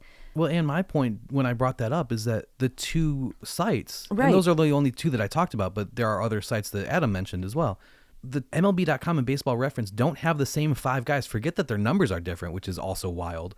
They don't have the same top 5. Right. So, that was the overarching theme of this to me is A, isn't that silly that we can't all get on the same page? And B, what should an average fan do? Exactly. If the average fan has the question, where do I go to find out who the all-time leader of this statistic is? Where does that person go and why should they trust that that site or that resource is the correct answer? Right. Who do you believe? Or who should you believe? And Yeah. it's like, okay, they both are correct within the parameters that they're setting. Okay, well, what are the right parameters to Yeah. set? And why aren't they on the same page? And that goes to determining what parameters you want to have to maybe get to outcomes you want.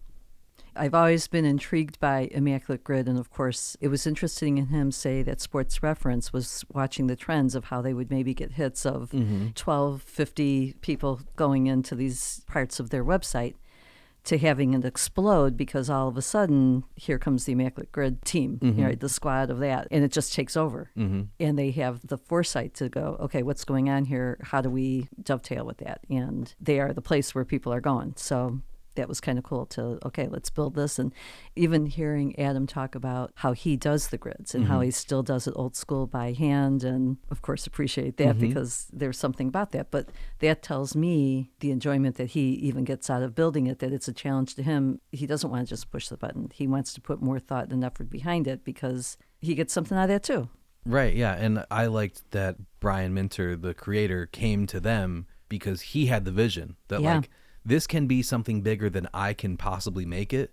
You guys have the resource to make it what it could be. And when Adam said the timeline of how quickly that all turned around from the first conversation to them rolling out the games and rolling out different sports, that was incredible. But that just goes to show you how on the ball Sports Reference is, that they can just bring them a good idea and they'll make it work. Right.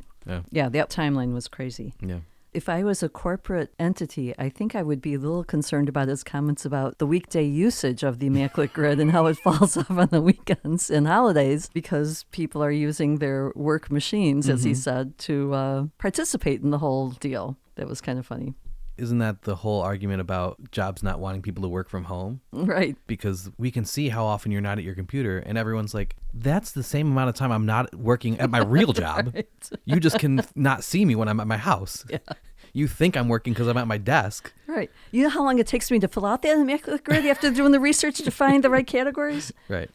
I really liked the evolution of his comment where he said when he first started doing more research about the Negro leagues and the Latin leagues and everything, that he would get complaints when he would put players born outside the U.S. as a category for the Immaculate Grid, and he doesn't get as many complaints anymore. And I thought, that is great. That's what we're trying to get to, the inclusion part of this. And these guys were there all along, and they should be recognized for their accomplishments on the field. So that was very powerful to hear those words. But I think he also mentioned that the people who are still playing Immaculate Grid, like I think within the past month or two, they did their 1,000th grid. So 1,000 straight days of Immaculate Grid.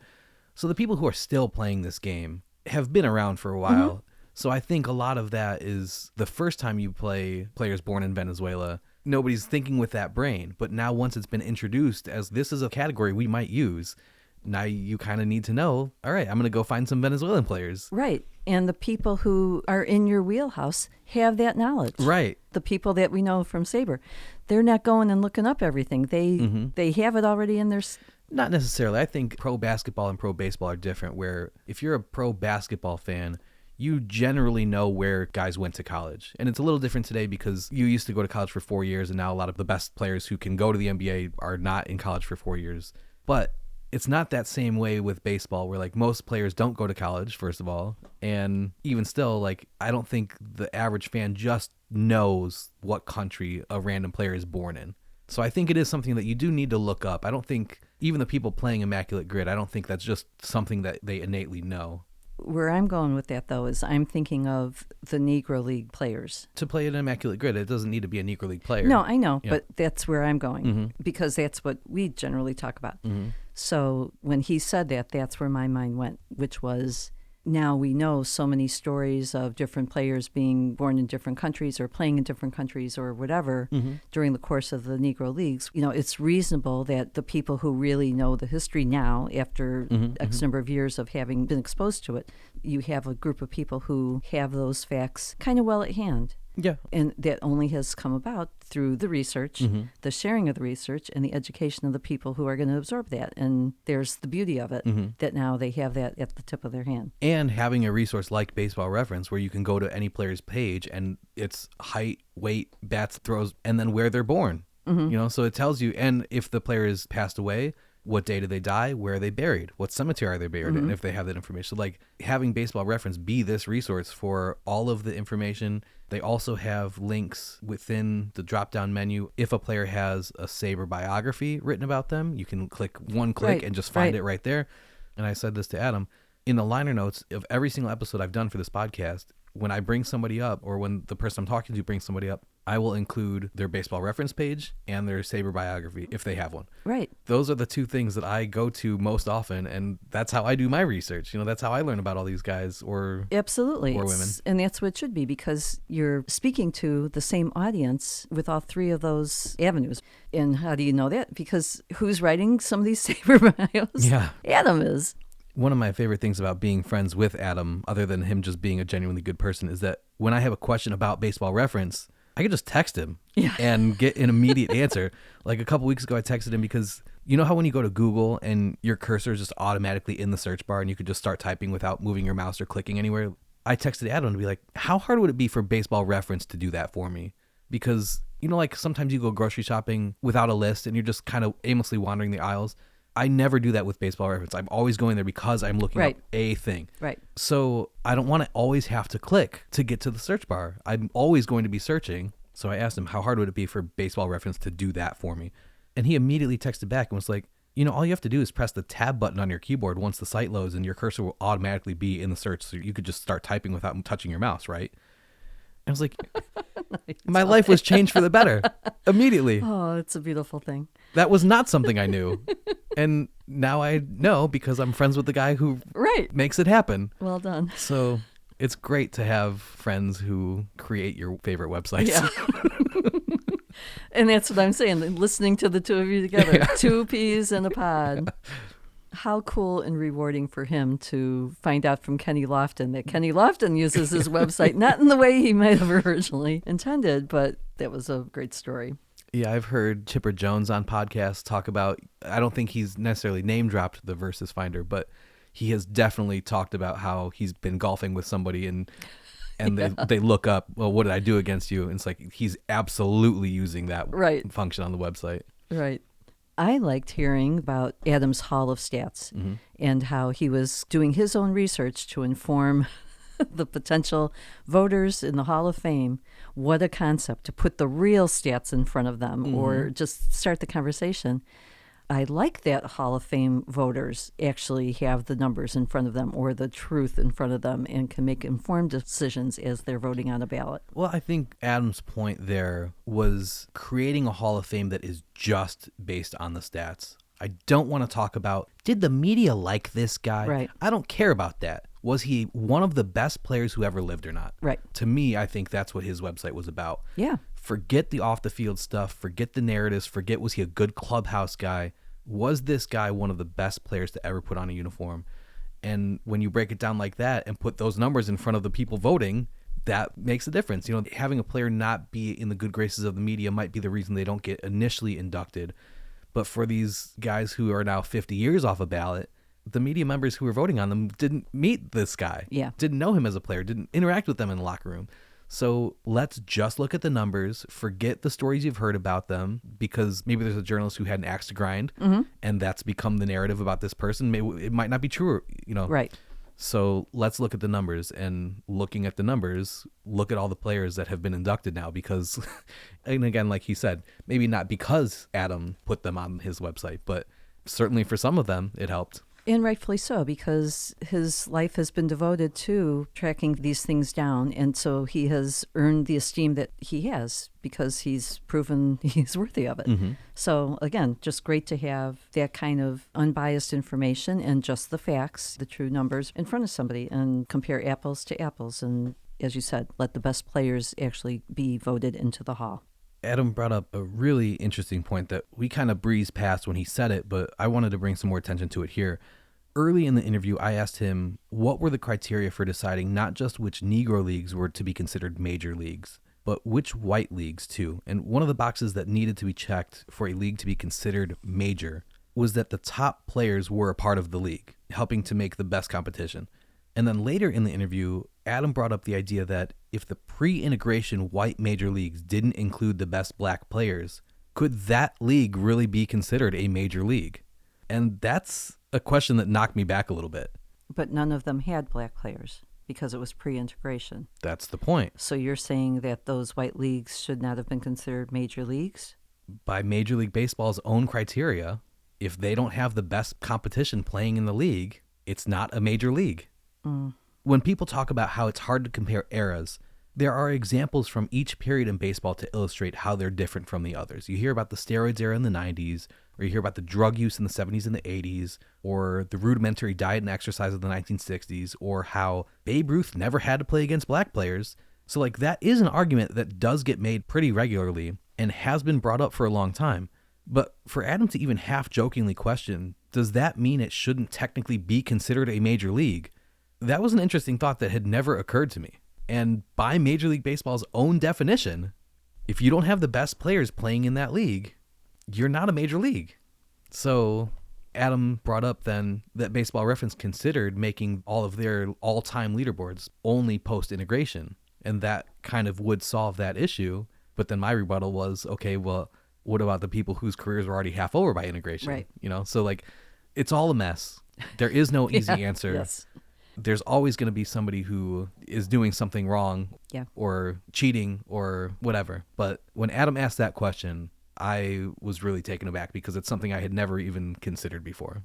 My next thing that I was going to say, but I think we already hit on it, was when you compare Baseball Reference's lists being different than what MLB.com has. When we went through the top 5 lifetime batting averages for a second, and then Joe falls off, because he's 19 at-bats from being on that list, it's like, okay, that's where immediately I went to, you can manipulate your parameters to achieve the goals you want. And then you brought up another point about the cutoff was before, for the Negro leagues, of there were some women who played, and for sure to avoid that question. Yeah, I mean, they decided when the cutoff was, and they could have very easily said Right. it's after 1953, and they chose not to. Right. And there are reasons why it is not that.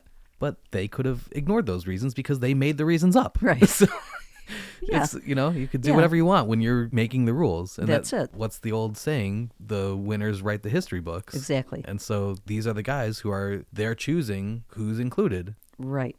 I liked his comments about how things are fluid, and it doesn't have to be exact because what they're trying to convey is the idea of who the player was, and you can get that idea.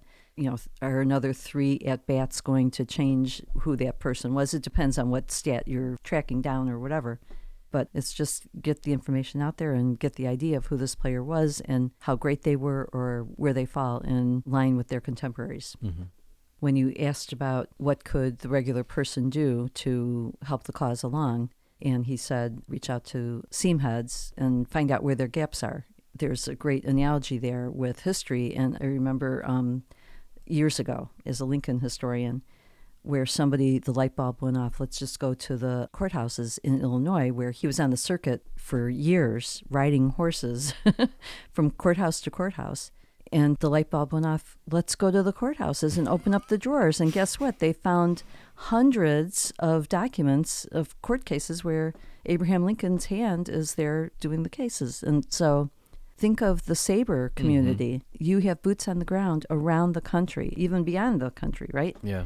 How exciting would it be to go to the local library and say, hey, what papers do you have? And then be the ones who find some really cool box score that was unknown until you touch that newspaper. Just strong parallels of baseball is history, but the way you deep dive to get to the stats, it's being a research person. Mm-hmm. Yeah, one of the things that has always impressed me about Jacob Pomrenke is he utilizes the census records in ways that I had never even considered. And you are a gravesite, cemetery, census person. Yes. I don't really care about that kind of stuff. And whenever I tell you about a new old player that I've discovered, or even just talking about Michael Jordan sometimes, you'll be like, what were his kids' names? And like, I know Michael Jordan's because it's Michael Jordan. But like, I love Mickey Mantle.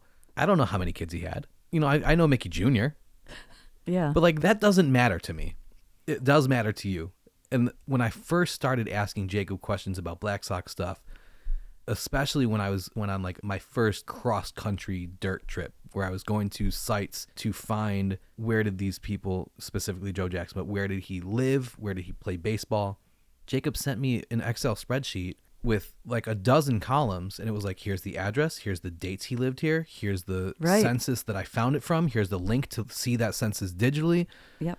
And I was like, oh, it's more than just how many home runs he hit. There's a whole different level of research you can do. And I think most people don't even consider that like there is more to the story than just the numbers. Absolutely. You can't analyze what's happening on the field without knowing what's going on off the field for the players. And, it could be how long of a commute did he have? Or what was his home situation? Was his wife dying of cancer? Whatever. Yeah, that's one of my favorite stories about Joe at League Park. Right. Is knowing he lived 2 blocks down the same street. He didn't even have to turn left or right. He just walked from the stadium to his house. And knowing that, and when people come, you can tell them the story and you can point, like, it was there. Absolutely. He was right there. And to me, that's the part of being there. Yeah. Is you get it. Or walking into someone's house and you understand you're in that same space. That tells you something that you're not going to get reading a box score for sure. But even just reading a Wikipedia page on someone, you're not going to get it. That's why I think both of us are like, we want to go and be there. We want to touch the dirt.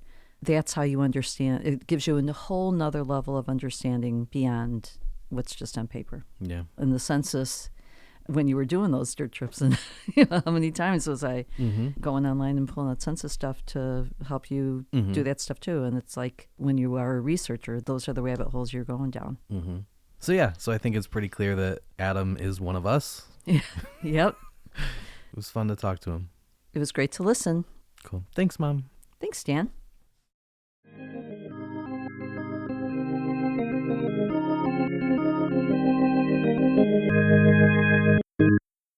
Okay, so that's it. In the introduction of this episode, I mentioned how there are a handful of ways for you to follow the podcast online. In addition to liking, subscribing, and giving My Baseball History a 5-star rating on your favorite podcast app, please make sure you're also following us on Facebook, Blue Sky, Twitter, and Instagram, where we are at Shoeless Podcast on each platform. By following us there, you'll get some bonus content throughout the month, including daily posts detailing an important event which happened on this day in baseball history. You'll also be able to interact with us to let us know what you think of the show. If you're a fan of some more long-form posts, you can sign up for Clearing the Bases, our email newsletter, by heading to shoelesspodcast.substack.com. We publish 2 newsletters a month, which allow us to talk about lots of things we don't normally talk about on the show. I use that space to talk about the podcast, of course, but I also use it to write about baseball road trips I go on, to publish research I do, and to speak on current events in baseball, all of which are things I don't really do in episodes of My Baseball History. Look for a new issue to be published on the 2nd Friday and the 4th Friday of every month.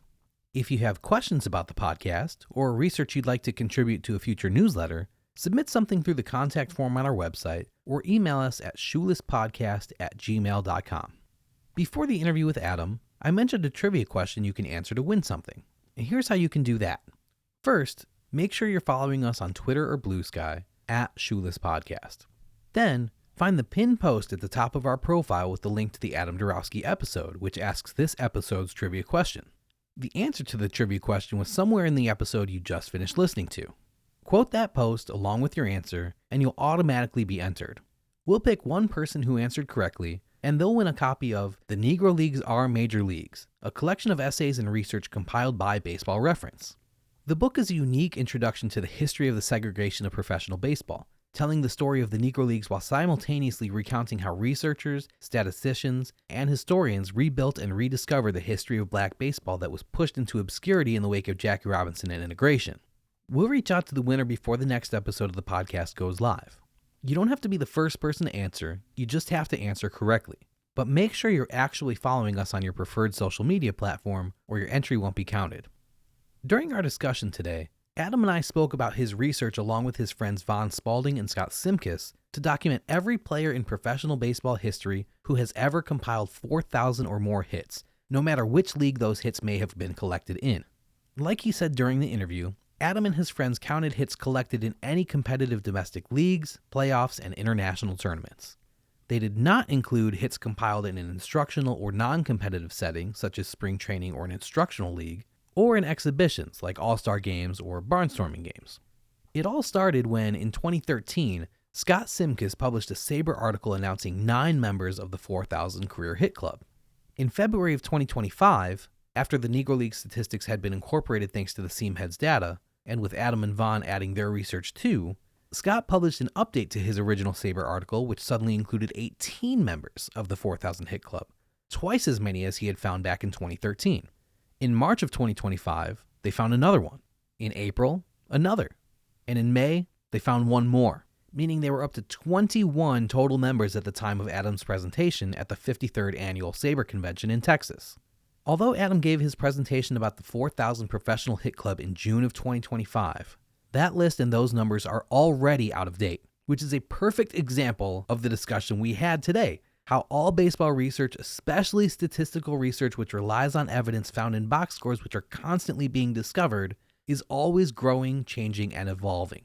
These numbers are fluid, and while statistics like averages may go down, counting statistics like hits, home runs, RBIs, those can only increase. So from this point forward, Adam and his friends are only going to be adding players to this hit club and increasing the career totals of the members who are already in it. Now, just 9 months after his presentation declaring 21 members in the 4,000 Professional Hit Club, there are currently 23 members, with Luis Polonia sitting at 3,999 career hits attributed to his name so far. But that's as of the airing of this episode on March 11th, 2026. So depending on when you're listening to this, even that number might be outdated. Thankfully, Adam was gracious enough to share the link to his constantly updated spreadsheet with us, and that's in the liner notes. So no matter when you're listening to this, you can always go straight to the source linked on our website and see what the current totals are. For the purposes of the rest of this episode, I'm going with the numbers Adam has as of March of 2026. So as it stands right now, 7 of the top 10 players are guys you probably know pretty well. Pete Rose is number 1 with 4,856 professional hits.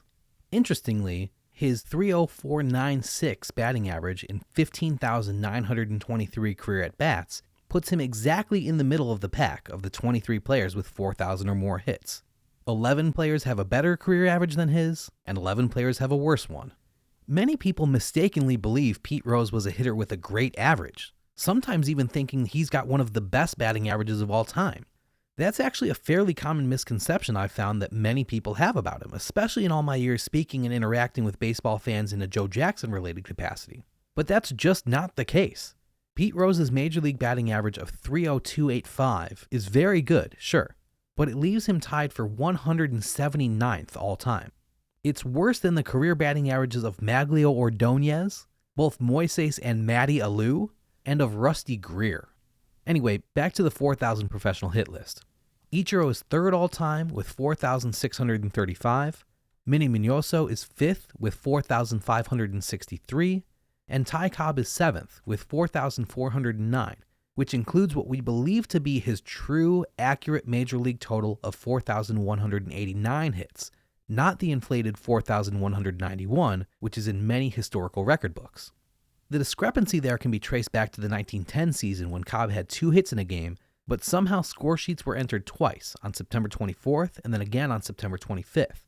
That's one of the mistakes in the white record books which Adam and I referred to during our interview. Okay, but again, back to the 4,000 hit list.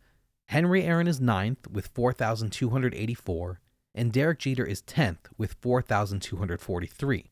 One of my favorite anecdotes about Henry Aaron, and maybe it's one you've heard before, is that if you took away every home run he ever hit in his major league career, all 755 of them, he would still have 3,000 hits as a big leaguer. Not surprisingly, he has the most home runs of anyone who has 4,000 career professional hits, with a total of 814 when you add in all the other professional leagues he played in. But just behind him in terms of home runs is the man who has the second most professional hits all time. Hector Espino had 4,794 hits in his career, with 792 of them being home runs. So take that Henry Aaron anecdote and kick it up a notch. If you removed every home run Hector Espino hit in his professional career, he would still have 4,000 hits. 4,002 to be exact. Not only does he have the second most home runs of anyone with 4,000 professional hits, but he has the most RBI with 2,807, more than 200 ahead of second place. He also has the second best batting average with a .333 career mark, second only to Ty Cobb. I don't care what leagues he was playing in, he must have been a truly special hitter. Fourth on the all-time professional hit list is Matias Carrillo, who had 4,575 in his career.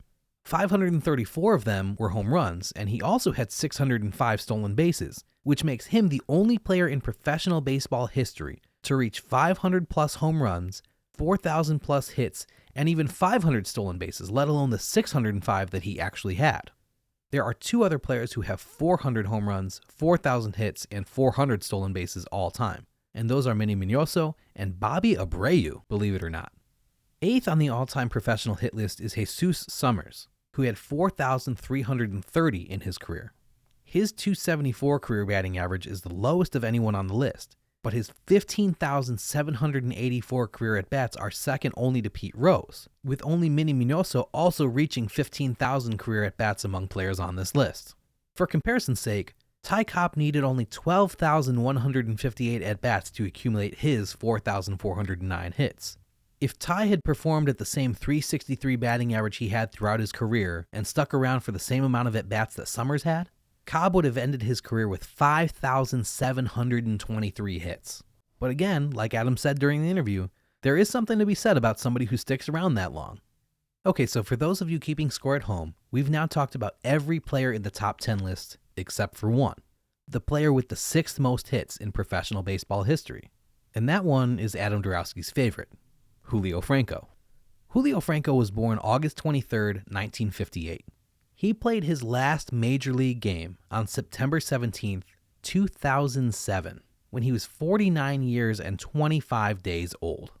In 2006, he became the oldest player in AL or NL history to hit a home run.